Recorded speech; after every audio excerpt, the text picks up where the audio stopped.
ಶ್ರೀಮದ್ ಭಗವದ್ಗೀತೆಯಲ್ಲಿ ಸ್ವಯಂ ಭಗವಂತ ಅರ್ಜುನನಿಗೆ ಹೇಳುತ್ತಾರೆ, ಆ ಪರಮೇಶ್ವರನಿಗೆ ಶರಣಾಗು, ಅದಕ್ಕಾಗಿ ತತ್ವದರ್ಶಿ ಆಗಿರುವ ಸಂತರ ಬಳಿ ಹೋಗು.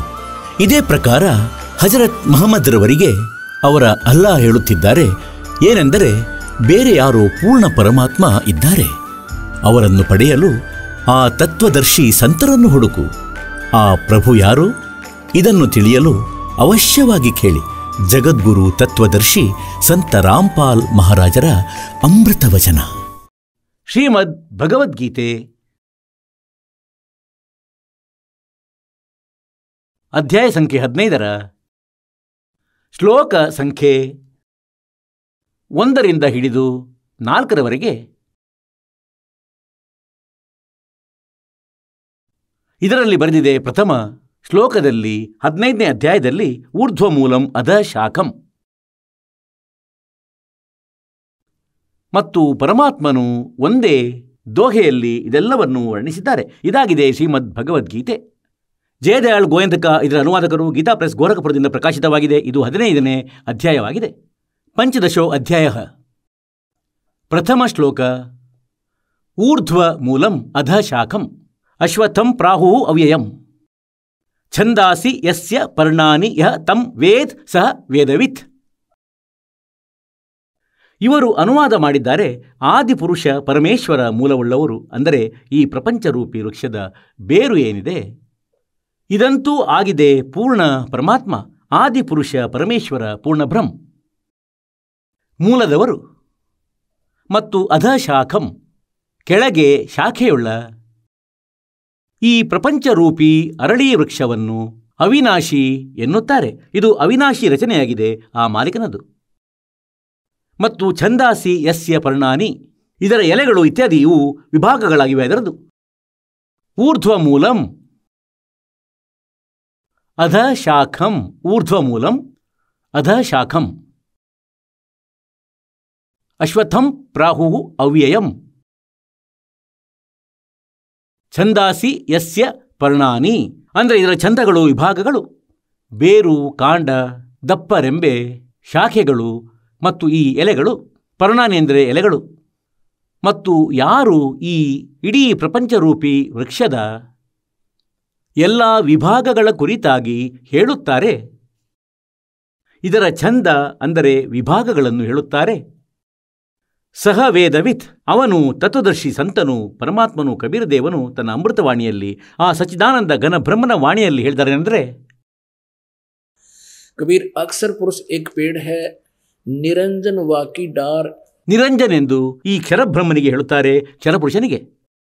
ತಿನ್ನು ದೇವ, ರಜಗುಣ ಬ್ರಹ್ಮ, ಸತಗುಣ ವಿಷ್ಣು, ತಮಗುಣ ಶಿವ. ತಿನ್ನು ದೇವ ಸಾಕಾರ ಹೈ ಔರ್ ಪಾತ್ ರೂಪ ಸಂಸಾರ.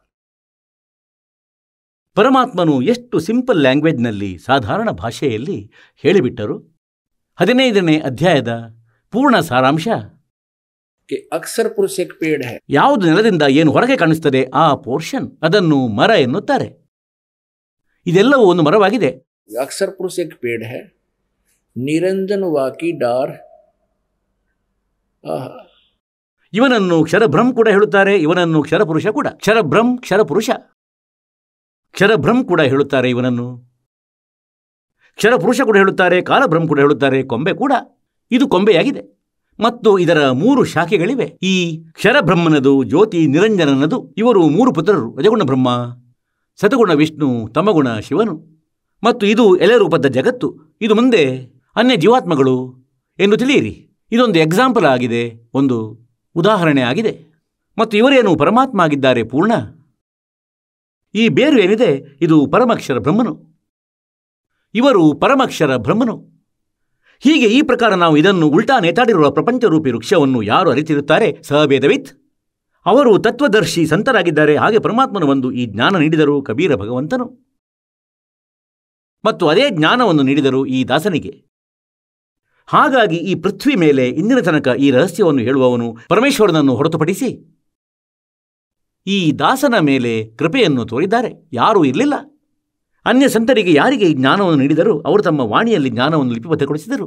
ಅನ್ಯ ಪುರುಷರಿಗೆ ಯಾರಿಗೆ ಪರಮಾತ್ಮ ಬಂದು ಸಿಕ್ಕಿದ್ದರು, ಅವರಿಗೂ ಪರಮಾತ್ಮ ಇದೇ ಜ್ಞಾನವನ್ನು ನೀಡಿದರು. ಆದರೆ ಅವರು ತಮ್ಮ ಅಮೃತವಾಣಿಯಲ್ಲಿ ಅದನ್ನು ಬರೆಯಿಸಿದರು, ಹೇಳಿದರು ಮತ್ತು ಆ ವಾಣಿಗಳನ್ನು ಯಾರೂ ಅರಿಯಲಾರದಾದರೂ, ಏಕೆಂದರೆ ಅದನ್ನು ಇಲ್ಲೇ ತನಕ ಬಚ್ಚಿಡಬೇಕಿತ್ತು. ಪರಮೇಶ್ವರ ಕಬೀರ ದೇವರು, ಅವರ ವಿಷಯದಲ್ಲಿ ಅವರ ಮಹಿಮೆಯನ್ನು ಬರೆಯಲಾಗಿದೆ ಅಂದರೆ ಆ ಪರಮಾತ್ಮ ಸತ್ಯಲೋಕದಿಂದ ಹೊರಟು ಬರುತ್ತಾರೆ, ಪವಿತ್ರ ಆತ್ಮಗಳಿಗೆ, ಒಳ್ಳೆಯ ಆತ್ಮಗಳಿಗೆ, ದೃಢ ಭಕ್ತರಿಗೆ ಸಿಗುತ್ತಾರೆ ಮತ್ತು ಅವರನ್ನು ತತ್ವಜ್ಞಾನದಿಂದ ಪರಿಚಿತಗೊಳಿಸುತ್ತಾರೆ. ಹಾಗೆ ಅದೇ ದೃಷ್ಟಿಕೋನದಿಂದ, ಅದೇ ಆಧಾರದಿಂದ, ತನ್ನ ಲೀಲೆಯಿಂದಾಗಿ, ತನ್ನ ಗುಣಗಳ ಆಧಾರದಿಂದ ಆ ಪರಮಾತ್ಮ ಬಂದರು ಕಬೀರ ದೇವರು. ಮತ್ತು ಇಲ್ಲಿ ಕಲಿಯುಗದಲ್ಲಿ ಯಾರ್ಯಾರಿಗೆ ಸಿಕ್ಕಿದರು? ಆದರಣೀಯ ಮಲುಕ್ ದಾಸ ಸಾಹೇಬರಿಗೆ, ಆದರಣೀಯ ಧರ್ಮದಾಸ ಸಾಹೇಬರಿಗೆ, ಆದರಣೀಯ ದಾದೂ ಸಾಹೇಬರಿಗೆ, ಆದರಣೀಯ ನಾನಕ ಸಾಹೇಬರಿಗೆ, ಆದರಣೀಯ ಗರೀಬ್ ದಾಸ್ ಸಾಹೇಬರಿಗೆ, ಚುಡಾಣಿಯವರು, ಜಿಲ್ಲೆ ಜಜ್ಜರ್ ಹರಿಯಾಣ, ಆದರಣೀಯ ಖೀಸಾದಾಸ್ ಸಾಹೇಬರಿಗೆ, ಊರು ಖೇಕಡ, ಜಿಲ್ಲೆ ಮೀರತ್ ಉತ್ತರ ಪ್ರದೇಶದವರು, ಆದರಣೀಯ ನಾಮದೇವರಿಗೆ, ಮಹಾರಾಷ್ಟ್ರದವರಾಗಿದ್ದರು, ಪಂಡ್ರಾಪುರದಲ್ಲಿ ಆ ಮಹಾತ್ಮರಿಗೆ. ಹೀಗೆ ಆ ಪರಮಾತ್ಮನ ಇತಿಹಾಸ ಕೂಡ, ಅವರ ಮಹಿಮೆಯನ್ನು ಕೂಡ ವೇದಗಳು ಅವರ ಗುಣಗಾನ ಮಾಡುತ್ತಾ ಇದನ್ನೇ ಹೇಳುತ್ತವೆ. ಅಂದರೆ ಆ ಪರಮೇಶ್ವರನು ಇಂತಹ ಲೀಲೆ ಮಾಡುತ್ತಾನೆ ಮತ್ತು ಇಂತಹ ಲೀಲೆಯನ್ನು ಕೇವಲ ಕಬೀರ ಪರಮೇಶ್ವರರು ಮಾಡಿದ್ದಾರೆ. ಹೀಗೆ ಇದರಿಂದ ಸ್ಪಷ್ಟವಾಯಿತೆಂದರೆ ಇವರೇ ಭಗವಂತರು ಮತ್ತು ಅವರು ಬಂದು ಈ ಜ್ಞಾನವನ್ನು ಹೇಳಿದರು, ತನ್ನ ಮುಖಾರವಿಂದದಿಂದ ಹೇಳಿದರು. ಇದಕ್ಕಾಗಿ ಸಚ್ಚಿದಾನಂದ ಘನ ಬ್ರಹ್ಮನ ವಾಣಿಯಲ್ಲಿ ಈ ಯಥಾರ್ಥ ಜ್ಞಾನವನ್ನು ಹೇಳಲಾಗಿದೆ. ಈಗ ಪ್ರಸಂಗ ನಡೆಯುತ್ತಿದೆ ಏನೆಂದರೆ, ನಾವು ಆ ಸುಖದಾಯಿ ಪರಮಾತ್ಮನನ್ನು ಮರೆತೆವು. ಅವರು ಪರಮಾತ್ಮರಾಗಿದ್ದಾರೆ. ಪರಮಾತ್ಮನೆಂದು ಅವನಿಗೆ ಹೇಳುತ್ತಾರೆ. ಯಾರು ಸುಖವನ್ನು ಮಾತ್ರ ನೀಡುತ್ತಾರೆ, ದುಃಖವನ್ನು ನೀಡುವುದಿಲ್ಲ. ಮತ್ತು ಶ್ರೀಮದ್ ಭಗವದ್ಗೀತೆ ಅಧ್ಯಾಯ ಸಂಖ್ಯೆ 15 ಶ್ಲೋಕ ಸಂಖ್ಯೆ 16 ಮತ್ತು 17ರಲ್ಲಿ ಈ 3 ಪುರುಷರ ಬಗ್ಗೆ ಹೇಳಿದ್ದಾರೆ. ಕ್ಷರಪುರುಷ, ಅಕ್ಷರ ಪುರುಷ ಮತ್ತು ಉತ್ತಮ ಪುರುಷತು ಅನ್ಯ. ಅವನು ಪರಮಕ್ಷರ ಪುರುಷನು, ಅಂದರೆ ಪರಮಕ್ಷರ ಬ್ರಹ್ಮ ಹೇಳಿ, ಬೇಕಾದರೆ ಪುರುಷ ಹೇಳಿ. ಕ್ಷರಬ್ರಹ್ಮ ಹೇಳಿ, ಬೇಕಾದರೆ ಕ್ಷರಪುರುಷ ಹೇಳಿ. ಇವನು 21 ಬ್ರಹ್ಮಾಂಡಗಳ ಸ್ವಾಮಿಯಾಗಿದ್ದಾನೆ. ಇವನನ್ನು ಸಿಂಪಲ್ ಆಗಿ ಬ್ರಹ್ಮೆಂದು ಹೇಳುತ್ತಿದ್ದರು. ಏಕೆಂದರೆ ಹೀಗೆ ಯಾವುದೋ ಒಂದು ವಿಭಾಗದ, ಹೇಗೆಂದರೆ ಯಾವುದೋ ಒಂದು ಡಿಪಾರ್ಟ್ಮೆಂಟ್ನಲ್ಲಿ, ಅಂದರೆ ಒಂದು ಡಿಸ್ಟ್ರಿಕ್ಟ್ನಲ್ಲಿ ಒಬ್ಬ ಡೆಪ್ಯೂಟಿ ಕಮಿಷನರ್ ಇರುತ್ತಾರೆ. ಅವರದೊಂದು ಆಫೀಸ್ ಇರುತ್ತದೆ. ಆ ಆಫೀಸಿನೊಳಗೆ ಎಷ್ಟೇ, ಅದರ ಕಾರ್ಯಾಲಯದಲ್ಲಿ ಎಷ್ಟೇ ಕರ್ಮಚಾರಿಗಳು, ಅಧಿಕಾರಿಗಳು ಕಾರ್ಯನಿರ್ವಹಿಸ್ತಿರ್ತಾರೆ, ಅವರು ತಮ್ಮ ತಮ್ಮೊಳಗೆ ವಿಷಯ ವಿನಿಮಯ ಮಾಡ್ತಿರ್ತಾರೆ. ಅಂದರೆ ಈ ಕೆಲಸ, ಈ ಕಾರ್ಯ ಸಾಹೇಬರು ಹೇಳಿದ್ದಾರೆ. ಅವರು ಹೀಗೆ ಹೇಳುವುದಿಲ್ಲ ಪದೇ ಪದೇ, ಅಂದರೆ ಡಿ ಸಿ ಸಾಹೇಬರು ಹೇಳಿದ್ದಾರೆ ಅಂತ. ಅವರಿಗದು ಅಂಡರ್ಸ್ಟುಡ್ ಆಗಿರುತ್ತದೆ. ಅವರ ಸಾಹೇಬರು ಡೆಪ್ಯೂಟಿ ಕಮಿಷನರ್ ಅಂದರೆ ಡಿ ಸಿ ಆಗಿದ್ದಾರೆ.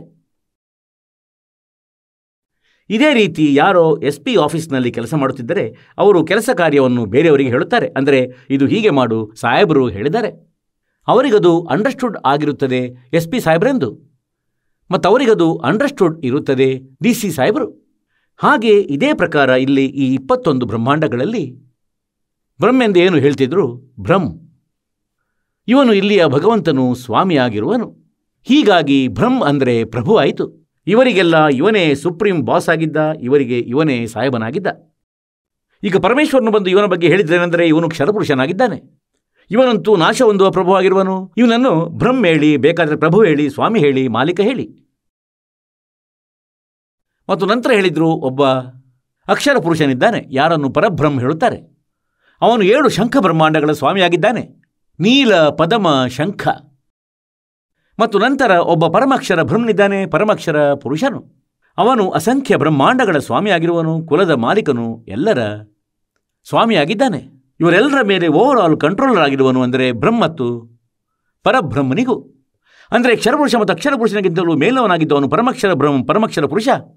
ಅವರಿಗೂ ಸ್ವಾಮಿಯಾಗಿರುವನು, ಎಲ್ಲರ ಕಂಟ್ರೋಲರ್ ಆಗಿರುವನು. ಅವನು ಕುಲದ ಮಾಲೀಕನು, ಅವನು ಎಲ್ಲರ ರಚನಾಕಾರನು, ಎಲ್ಲರದು. ಅವನು ಮೂಲರೂಪಿ ಪರಮಾತ್ಮನು, ಮೂಲರೂಪಿ ಭಗವಂತನು. ಅವನಿಂದಲೇ ಎಲ್ಲರ ಧಾರಣೆ ಪೋಷಣೆ ಆಗುತ್ತದೆ, ಎಲ್ಲರ ಪಾಲನೆ ಪೋಷಣೆಯನ್ನು ಅವನೇ ಮಾಡುತ್ತಾನೆ. ಅವನು ಪರಮಾತ್ಮನು. ಹೀಗೆ ಈ ಕಾರಣದಿಂದ ಇಲ್ಲಿ ಇವನಿಗೆ ಬ್ರಹ್ಮನಿಗೆ ಭ್ರಮ್ ಎನ್ನತೊಡಗಿದರು. ಹೇಗಂದ್ರೆ ಒಬ್ಬ DC, ಅವನಿಗೆ DC ಆಫೀಸ್ನವರು ಸಾಹೇಬರು ಎನ್ನುವಂತೆ ಅಷ್ಟೇ ಅಂಡರ್ಸ್ಟುಡ್ ಇದೆ ಅವರ ಸಾಹೇಬ ಎಂದು. ಆದರೆ ಇವನು ಕ್ಷರಪುರುಷನು, ಇವನು ನಾಶ ಹೊಂದುವ ಸಾಹೇಬನು. ಮತ್ತು ಹೇಗೆಂದರೆ ಅಂತೆಯೇ ಡಿಸಿಗಿಂತ ಮೇಲೆ ಕಮಿಷನರ್ ಇದ್ದಾರೆ, ಅವರ ಮೇಲೆ ಕಮಿಷನರ್ ಇನ್ ಚೀಫ್, ಅವರಿಗಿಂತ ಮೇಲೆ ಮಂತ್ರಿ ಇದ್ದಾರೆ, ಮಂತ್ರಿಗಳಿಗಿಂತ ಮೇಲೆ ಮುಖ್ಯಮಂತ್ರಿ ಇದ್ದಾರೆ, ಮುಖ್ಯಮಂತ್ರಿಗಿಂತ ಮೇಲೆ ಪ್ರಧಾನಮಂತ್ರಿ ಅಥವಾ ಅನ್ಯ ಕ್ಯಾಬಿನೆಟ್ ಮಿನಿಸ್ಟರ್ ಇರುತ್ತಾರೆ, ಅವರು ಸಾಹೇಬರೆಂದು ಕರೆಯಲ್ಪಡುತ್ತಾರೆ. ಈ ಪ್ರಕಾರ ಬ್ರಹ್ಮ್ ಏನು ಪ್ರಸಿದ್ಧನಾಗಿದ್ದ? ಇವನು 21 ಬ್ರಹ್ಮಾಂಡಗಳ ಸ್ವಾಮಿ ಆಗಿರುವುದರಿಂದ ಕೇವಲ ಬ್ರಹ್ಮನೆಂದು ಹೇಳಿಬಿಡ್ತಿದ್ರು. ಮತ್ತು ಆ ಋಷಿ ಮಹರ್ಷಿ ಮತ್ತು ಆಧ್ಯಾತ್ಮಿಕ ಗುರುಗಳಿಗೆ ಮುಂದಿನ ಮಾಹಿತಿಯೂ ಇರಲಿಲ್ಲ. ಇದಕ್ಕಾಗಿ ಬ್ರಹ್ಮನನ್ನು ಇವರು ಸುಪ್ರೀಂ ಪವರ್ ಎಂದು ನಂಬುತ್ತಿದ್ದರು. ಇಲ್ಲೇ ಹೊಡೆತ ತಿಂದರು. ಆದರೆ ಅವನು ದಯಾಳು ಪರಮಾತ್ಮನಾಗಿರುವನು. ಯಾರು? ಆ ಪರಮಕ್ಷರ ಬ್ರಹ್ಮ್. ಆದರೆ ನಾವು ಏನು ಮಾಡಿದೆವಂದರೆ ಆ ದಯಾಳು ಪರಮಾತ್ಮನನ್ನು ಬಿಟ್ಟು ಈ ಕಾಲನ ಲೋಕಕ್ಕೆ ಬಂದೆವು. ಶ್ರೀಮದ್ ಭಗವದ್ಗೀತೆ, ಗೀತೆಯ ಅಧ್ಯಾಯ ಸಂಖ್ಯೆ 4 ಶ್ಲೋಕ ಸಂಖ್ಯೆ 34ರಲ್ಲಿ ಆ ತತ್ವದರ್ಶಿ ಸಂತನ ಮಾಹಿತಿಯನ್ನು ನೀಡಲಾಗಿದೆ. ಅವನನ್ನು ಅರಿತ ಬಳಿಕ ಪರಮೇಶ್ವರನ ಆ ಪರಮ ಪದವಿಯ ಹುಡುಕಾಟವನ್ನು ಮಾಡಬೇಕಾಗಿದೆ. ಅಲ್ಲಿಗೆ ಹೋದ ಬಳಿಕ ನಂತರ ಜೀವಾತ್ಮ ಎಂದಿಗೂ ಹಿಂತಿರುಗಿ ಪ್ರಪಂಚಕ್ಕೆ ಬರುವುದಿಲ್ಲ. ಮತ್ತು ಯಾವ ಪರಮೇಶ್ವರನು ಎಲ್ಲ ಬ್ರಹ್ಮಾಂಡಗಳ ರಚನೆ ಮಾಡಿರುವನೋ, ಅರ್ಥಾತ್ ಅವನಿಂದಲೇ ಪ್ರಪಂಚರೂಪಿ ವೃಕ್ಷದ ಪ್ರವೃತ್ತಿ ವಿಸ್ತಾರವನ್ನು ಪ್ರಾಪ್ತಿಸಿಕೊಂಡಿದೆ. ಭಾವಾರ್ಥವೇನೆಂದರೆ ಆ ಪರಮೇಶ್ವರನು ಪ್ರಪಂಚರೂಪಿ ವೃಕ್ಷದ ರಚನೆ ಮಾಡಿರುವನು, ರಚಿಸಿರುವನು ಮತ್ತು ಅವನದೇ ಪೂಜೆ ಮಾಡಬೇಕಾಗಿದೆ, ಅನ್ಯ ಯಾರದೂ ಅಲ್ಲ. ಇದನ್ನು ಗೀತೆ ಜ್ಞಾನದಾತನು ಸ್ವಯಂ ಹೇಳುತ್ತಿದ್ದಾನೆ. ಅಂದರೆ ಅವನು ಗೀತಾ ಜ್ಞಾನದಾತನಿಗಿಂತ ಅನ್ಯ ಸುಪ್ರೀಂ ಪವರ್ ಪೂರ್ಣ ಪರಮಾತ್ಮನು. ಶ್ರೀಮದ್ ಭಗವದ್ಗೀತೆ ಅಧ್ಯಾಯ ಸಂಖ್ಯೆ 15 ಶ್ಲೋಕ ಸಂಖ್ಯೆ 16 ಮತ್ತು 17ರಲ್ಲಿ ಈ 3 ಪುರುಷರ ಮಾಹಿತಿ ಇದೆ. ಕ್ಷರಪುರುಷ ಮತ್ತು ಅಕ್ಷರ ಪುರುಷ. ಉತ್ತಮ ಪುರುಷಹತು ಅನ್ಯಃ ಪರಮಾತ್ಮ ಇತಿ ಉದಾಹೃತಃ. ಹೊಯ್ ಕ್ಷರಪುರುಷ ಮತ್ತು ಅಕ್ಷರ ಪುರುಷ ಇವರಿಬ್ಬರು ನಾಶ ಹೊಂದುವವರು. ಇವರ ಪ್ರಾಣಿಗಳು ಅಂದರೆ ಇವರ ಅಧೀನದಲ್ಲಿರುವ ಜೀವಾತ್ಮಗಳು, ಇವರ ಬ್ರಹ್ಮಾಂಡಗಳಲ್ಲಿ ಇರುವವರು ಎಲ್ಲರೂ ನಾಶ ಹೊಂದುವರು. ಆದರೆ ಆತ್ಮ ಯಾರದು ಸಾಯುವುದಿಲ್ಲ.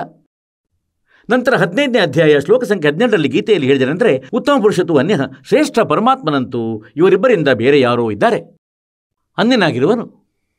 ಮತ್ತು ಅವರೇ ವಾಸ್ತವದಲ್ಲಿ ಪರಮಾತ್ಮನೆಂದು ಕರೆಯಲ್ಪಡುತ್ತಾರೆ. ಅವರೇ ಪರಮಾತ್ಮ ಇತಿ ಉದಾಹೃತಃ, ಅವನನ್ನು ಪರಮಾತ್ಮನೆಂದು ಹೇಳಲಾಗುತ್ತದೆ. ವಾಸ್ತವದಲ್ಲಿ ಅವನು ಪರಮಾತ್ಮನು. ಪರಮಾತ್ಮ ಶಬ್ದದ ಪರಿಭಾಷೆ ಏನು? ಪರಮ ಆತ್ಮ, ಶ್ರೇಷ್ಠ ಆತ್ಮ. ಈಗ ಪುಣ್ಯಾತ್ಮರೇ, ಇಲ್ಲಿಯ ಮಾಲೀಕನನ್ನು ಪರಮಾತ್ಮನೆಂದು ಹೇಗೆ ಹೇಳೋದು? ಈ ಬ್ರಹ್ಮಾಂಡದೊಳಗೆ ಏನು ಅಪರಾಧಗಳಾಗುತ್ತಿವೆ ಈ ಜೀವಾತ್ಮಗಳೊಡನೆ? ಯಾರೋ ನಾಯಿಯಾಗಿದ್ದಾರೆ, ಯಾರೋ ಕತ್ತೆಯಾಗಿದ್ದಾರೆ, ಯಾರೋ ಯಾವುದೋ ಯೋನಿಯಲ್ಲಿ ಕಷ್ಟಪಡುತ್ತಿದ್ದಾರೆ. ಮನುಷ್ಯರಾಗಿಯೂ ಯಾರೂ ಸುಖಿಯಾಗಿಲ್ಲ, ಮನುಷ್ಯ ಜೀವನದಲ್ಲಿ ಯಾರೂ ಸುಖಿಯಿಲ್ಲ. ಯಾರದೋ ಕೈ ಕತ್ತರಿಸಿದೆ, ಯಾರೋ ಕುರುಡನು, ಯಾರೋ ಕುಂಟನು, ಯಾರಿಗೋ ಕೈಯಿಲ್ಲ. ಮೊದಲಂತೂ ಈ ಮನಸ್ಸೆಂಬ ಏಜೆಂಟನ್ನು ಬಿಟ್ಟುಬಿಟ್ಟ ಇವನು ಈ ಆತ್ಮದ ಜೊತೆ. ಒಂದು ಮಿಸ್ಗೈಡರನ್ನು ಬಿಟ್ಟುಬಿಟ್ಟ, ಆತ್ಮದ ಗೈಡ್ ಮಾಡಿದ. ಆದರೆ ಇದು ಮಿಸ್ಗೈಡ್ ಮಾಡುತ್ತದೆ ಆತ್ಮಕ್ಕೆ. ತನ್ನ ಸ್ವಾರ್ಥಕ್ಕಾಗಿ ಮತ್ತು ಜೀವಾತ್ಮವನ್ನು ಇಲ್ಲಿ ಸಿಲುಕಿಸಿಟ್ಟಿರಲು ಮತ್ತು ತೊಂದರೆ ಕೊಡಲಿಕ್ಕಾಗಿ ಕಾಲನು ಮನಸ್ಸನ್ನು ತನ್ನ ಏಜೆಂಟ್ ರೂಪದಲ್ಲಿ ಬಿಟ್ಟಿದ್ದಾನೆ. ಆತ್ಮದ ಒಡನೆ ಜೋಡಿಸಿಕೊಂಡು ಬಿಟ್ಟಿದ್ದಾನೆ. ಕತ್ತೆಯನ್ನು ಮತ್ತು ಹಸುವನ್ನು ಅವನು ಒಂದೇ ಹಗ್ಗದಿಂದ ಕಟ್ಟಿಬಿಟ್ಟನು ಟೈಟಾಗಿ. ಈಗ ಎರಡೂ ಪ್ರಾಣಿಗಳ ಸ್ವಭಾವದಲ್ಲಿ ಬಹಳ ಅಂತರವಿರುತ್ತದೆ, ಹಸುವಿನದು ಮತ್ತು ಕತ್ತೆಯದು.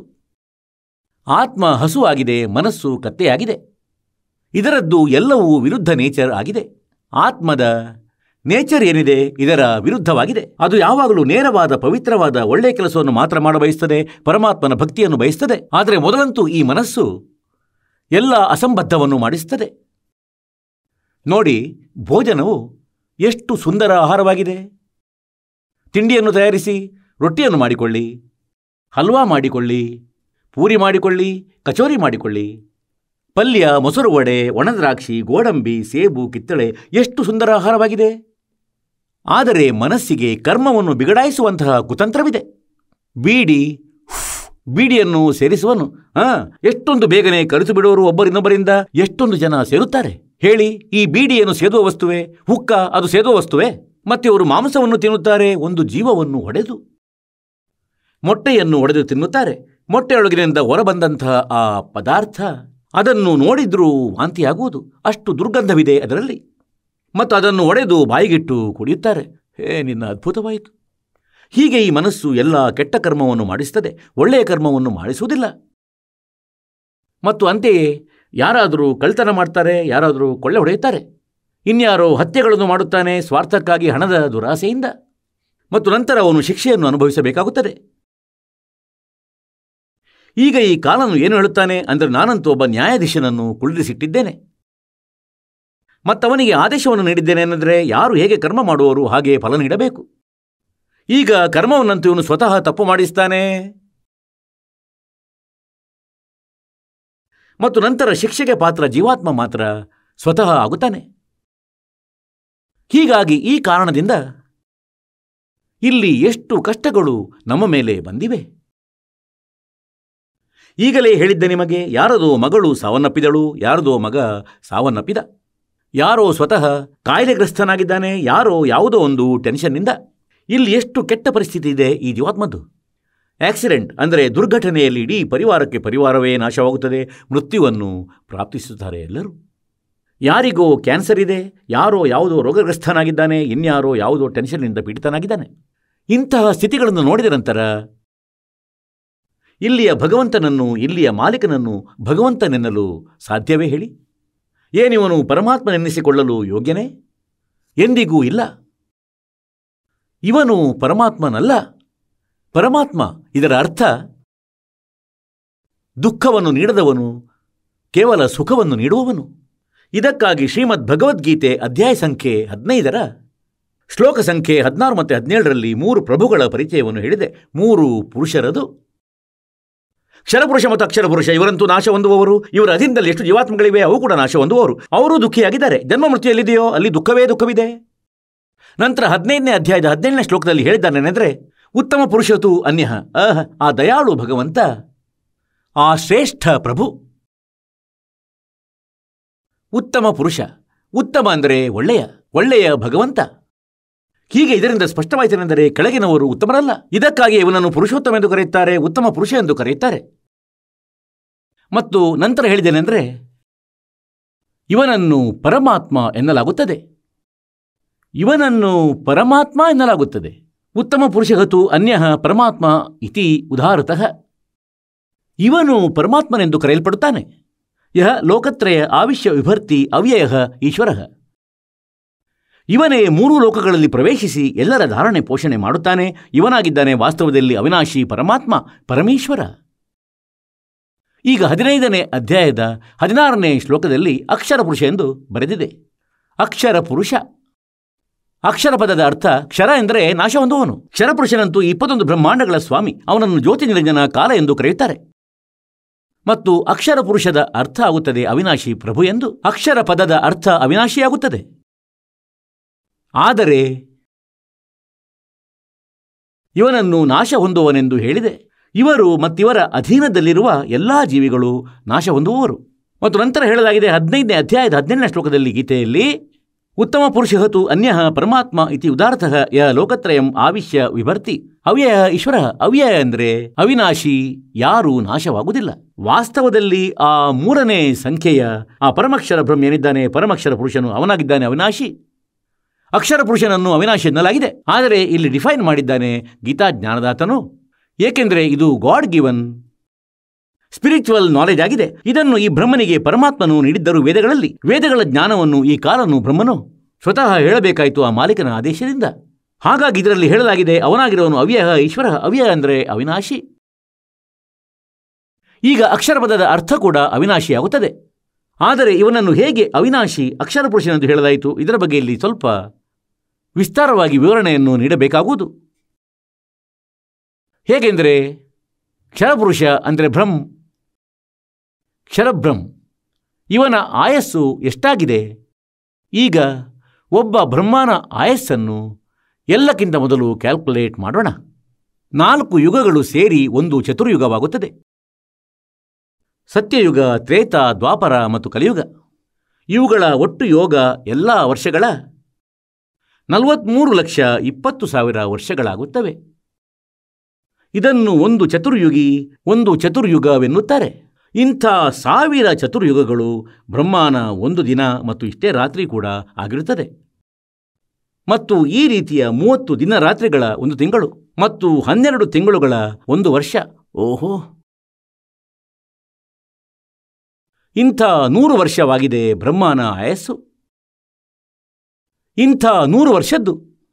ಈಗ ಬ್ರಹ್ಮನಿಗಿಂತ 7 ಪಟ್ಟು ಹೆಚ್ಚು ವಿಷ್ಣುವಿನದು ಆಯಸ್ಸು, ಅಂದರೆ 700 ವರ್ಷಗಳು ಈ ರೀತಿಯದ್ದು. ಮತ್ತು ವಿಷ್ಣುವಿಗಿಂತ 7 ಪಟ್ಟು ಶಿವನ ಆಯಸ್ಸು ಅಧಿಕ, 4900 ವರ್ಷಗಳು, 4900 ಈ ರೀತಿಯದ್ದು. ಮತ್ತು ನಂತರ ಈ ಮೂವರದು ಮೃತ್ಯು ಆಗುತ್ತದೆ. ಮತ್ತು ಅಂತೆಯೇ ಬ್ರಹ್ಮನ ಮೃತ್ಯುವಿಗಿಂತ ಮೊದಲೇನೆ ಈ ಕ್ಷರಪುರುಷ ಅಂದರೆ ಕಾಲನು ತನ್ನ ಪತ್ನಿ ದುರ್ಗೆಯ ಸಂಯೋಗದಿಂದ ಒಬ್ಬ ಪುತ್ರನನ್ನು ಉತ್ಪನ್ನ ಮಾಡಿಕೊಳ್ಳುತ್ತಾನೆ. ಅದೇ ಸಮಯದಲ್ಲಿ ಅವನನ್ನು ಕೋಮದಲ್ಲಿರಿಸುತ್ತಾನೆ. ವರ್ತಮಾನದ ಬ್ರಹ್ಮನ ಮೃತ್ಯು ಆಗುತ್ತಲೇ ಅವನನ್ನು ಹೀಗೆಯೇ ಇಡುವನು ಕಮಲದ ಹೂವಿನ ಮೇಲೆ. ನಂತರ ಅವನದ್ದು ಹೊಸತಾಗಿ ಜೀವನ ಪ್ರಾರಂಭವಾಗುವುದು. ಈ ರೀತಿ ಯಾವಾಗ 70,000 ಬಾರಿ ಈ ಶಿವರು ಸಾಯುವರು, ಇವನ ಆಯಸ್ಸು ಬ್ರಹ್ಮನಿಗಿಂತ 49 ಪಟ್ಟು ಅಧಿಕವಾಗಿದೆ, ಅಂದರೆ 7 ಪಟ್ಟು ಅಂತು. ವಿಷ್ಣುವಿನದು ಬ್ರಹ್ಮನಿಗಿಂತ ಹೆಚ್ಚು, ವಿಷ್ಣುವಿಗಿಂತ 7 ಪಟ್ಟು ಹೆಚ್ಚು ಶಿವನದು ಆಯಿತು. ಅಂದರೆ 49 ಪಟ್ಟು ಅಧಿಕ ಆಯಸ್ಸಾಗಿದೆ ಬ್ರಹ್ಮನಿಗಿಂತ ಶಿವನದು. ತಮೋಗುಣ ಶಿವನದು ಕಾಲನ ಪುತ್ರ. ಇವರು ಮೂವರು ಬ್ರಹ್ಮನ ಪುತ್ರರು. ಹಾಗಾಗಿ ಹೀಗೆ 70,000 ಬಾರಿ ಯಾವಾಗ ಶಿವನ ಮೃತ್ಯುವಾಗುವುದೋ ಆಗ ಒಂದು ಬ್ರಹ್ಮಾಂಡದ ನಾಶವಾಗುತ್ತದೆ. ಮತ್ತು ಬ್ರಹ್ಮಲೋಕದಲ್ಲಿ ಕಾಲನಿರುತ್ತಾನೆ, ಬ್ರಹ್ಮನಿರುತ್ತಾನೆ. ಇವನದು ಮೃತ್ಯುವಾಗುವುದು ಮತ್ತು ದುರ್ಗೆಯ ಮೃತ್ಯು ಕೂಡ ಆಗುವುದು. ಅದು ಒಂದು ಯುಗವಾಗುವುದು. ಅಂದರೆ ಒಂದು ಬ್ರಹ್ಮಾಂಡದ ನಾಶವಾಗಿ 70,000 ಬಾರಿ ತ್ರಿಲೋಕಿ ಶಿವರು ಮರಣ ಹೊಂದುವರು. ಆಗ ಇದು ಒಂದು ಯುಗವಾಗುವುದು. ಯಾರದು? ಅಕ್ಷರ ಪುರುಷನದು. ಈಗ ಪುಣ್ಯಾತ್ಮರೇ, ಈ ರೀತಿಯಿಂದ ತಮಗೆ ತಿಳಿಸುವನು ಈ ದಾಸನು ಈ ಜ್ಞಾನವನ್ನು. ಅಂದರೆ ಸುಲಭವಾಗಿ ನೆನಪಿನಲ್ಲಿರುವುದು ನಿಮಗಿದೆಲ್ಲ. ಹೀಗೆ ಇದೊಂದು ಯುಗವಾಗುವುದು ಅಕ್ಷರ ಪುರುಷನದು.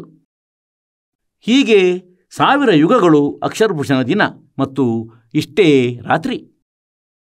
ಇದೇ ರೀತಿಯಲ್ಲಿ ಆದ ಒಂದು 1000 ಯುಗಗಳ ದಿನ ಮತ್ತು ಇಷ್ಟೇ ರಾತ್ರಿ ಮತ್ತು 30 ದಿನ ರಾತ್ರಿಗಳ ಒಂದು ತಿಂಗಳು, 12 ತಿಂಗಳುಗಳ ಒಂದು ವರ್ಷ ಮತ್ತು ಹೀಗೆ 100 ವರ್ಷದ ಆಯಸ್ಸಿದೆ ಈ ಅಕ್ಷರ ಪುರುಷನದು. ಈಗ ನೋಡಿ ಪುಣ್ಯಾತ್ಮರೇ, ಇಷ್ಟು ದೀರ್ಘ ಆಯಸ್ಸಿದೆ ಇವನದು. ಇದಕ್ಕಾಗಿಯೇ ಇವನನ್ನು ಅಕ್ಷರ ಪುರುಷನೆಂದು ಹೇಳಲಾಗಿದೆ. ಹೇಳಿ, ಆದರೂ ಇವನ ಮೃತ್ಯು.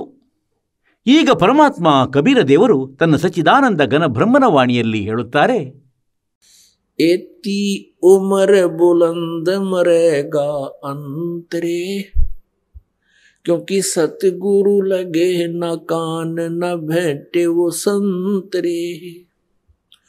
एती उमर बुलंद मरेगा अंतरे, सतगुरु लगे न कान न भेटे वो संतरे। ಪರಮೇಶ್ವರ ಕಬೀರ ದೇವರು ಸಚ್ಚಿದಾನಂದ ಘನ ಬ್ರಹ್ಮರು ಸ್ವತಃವೇ ತತ್ವದರ್ಶಿ ಸಂತನ ಭೂಮಿಕೆ ಮಾಡಲು ಬರುತ್ತಾರೆ.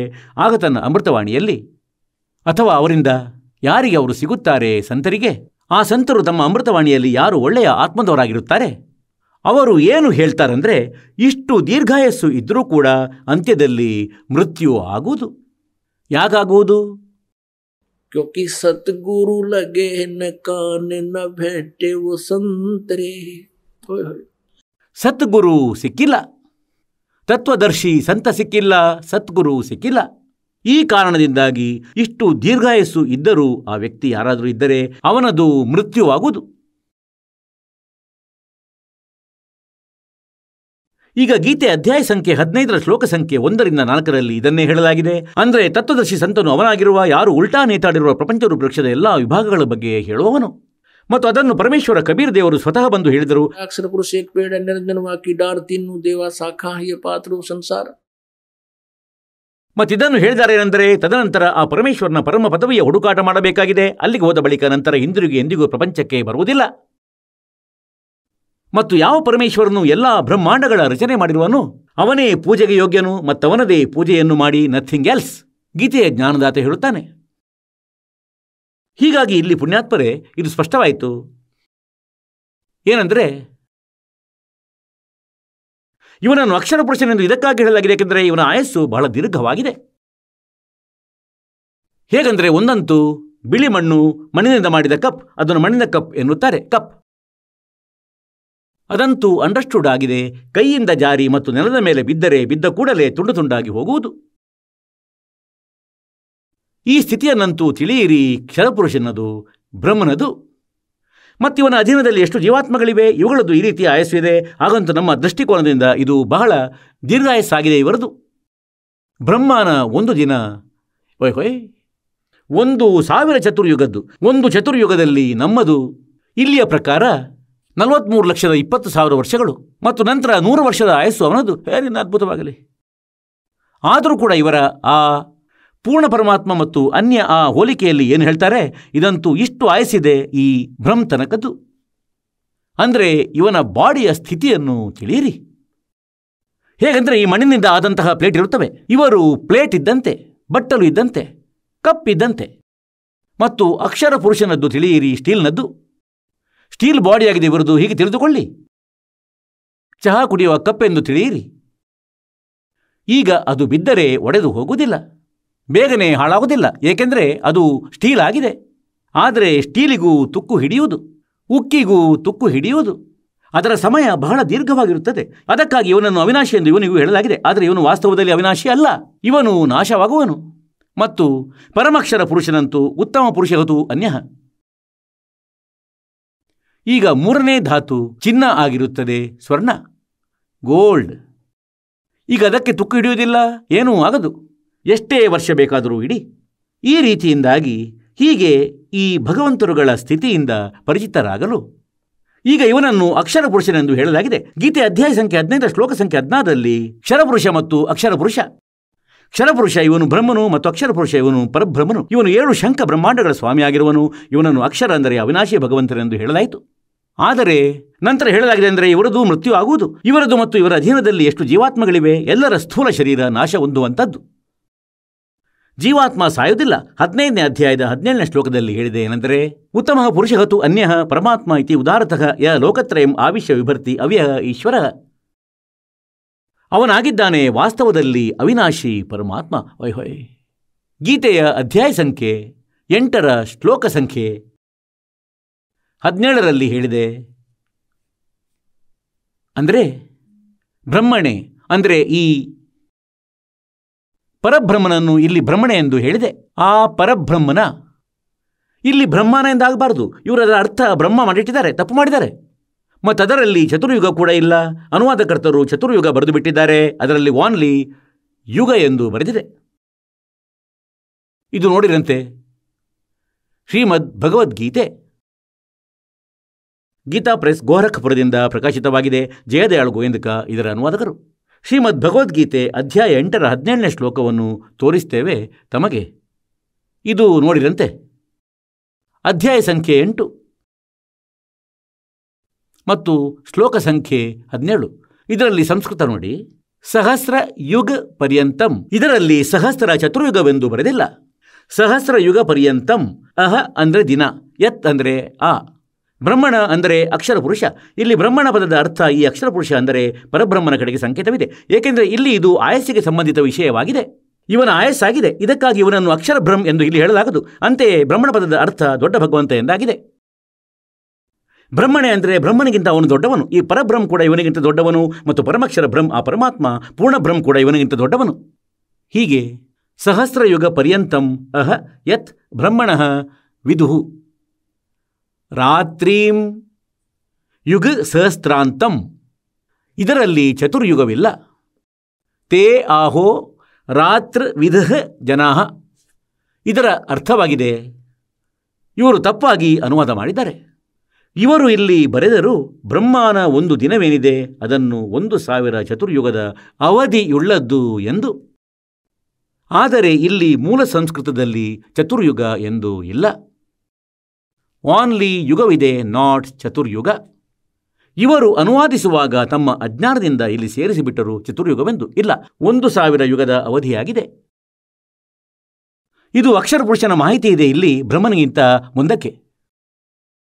ಮತ್ತು ಇಷ್ಟೇ ರಾತ್ರಿ ಕೂಡ 1000 ಚತುರ್ಯುಗವಲ್ಲ, ಓನ್ಲಿ ಯುಗ. ಸಹಸ್ರಾಂತಂ, ಸಹಸ್ರ ಅಂದರೆ 1000 ಯುಗದ ಅಂತ್ಯದವನು, ಅವಧಿಯವನು. 1000 ಯುಗದ ಅವಧಿಯುಳ್ಳ ರಾತ್ರಿಯಾಗಿದೆ.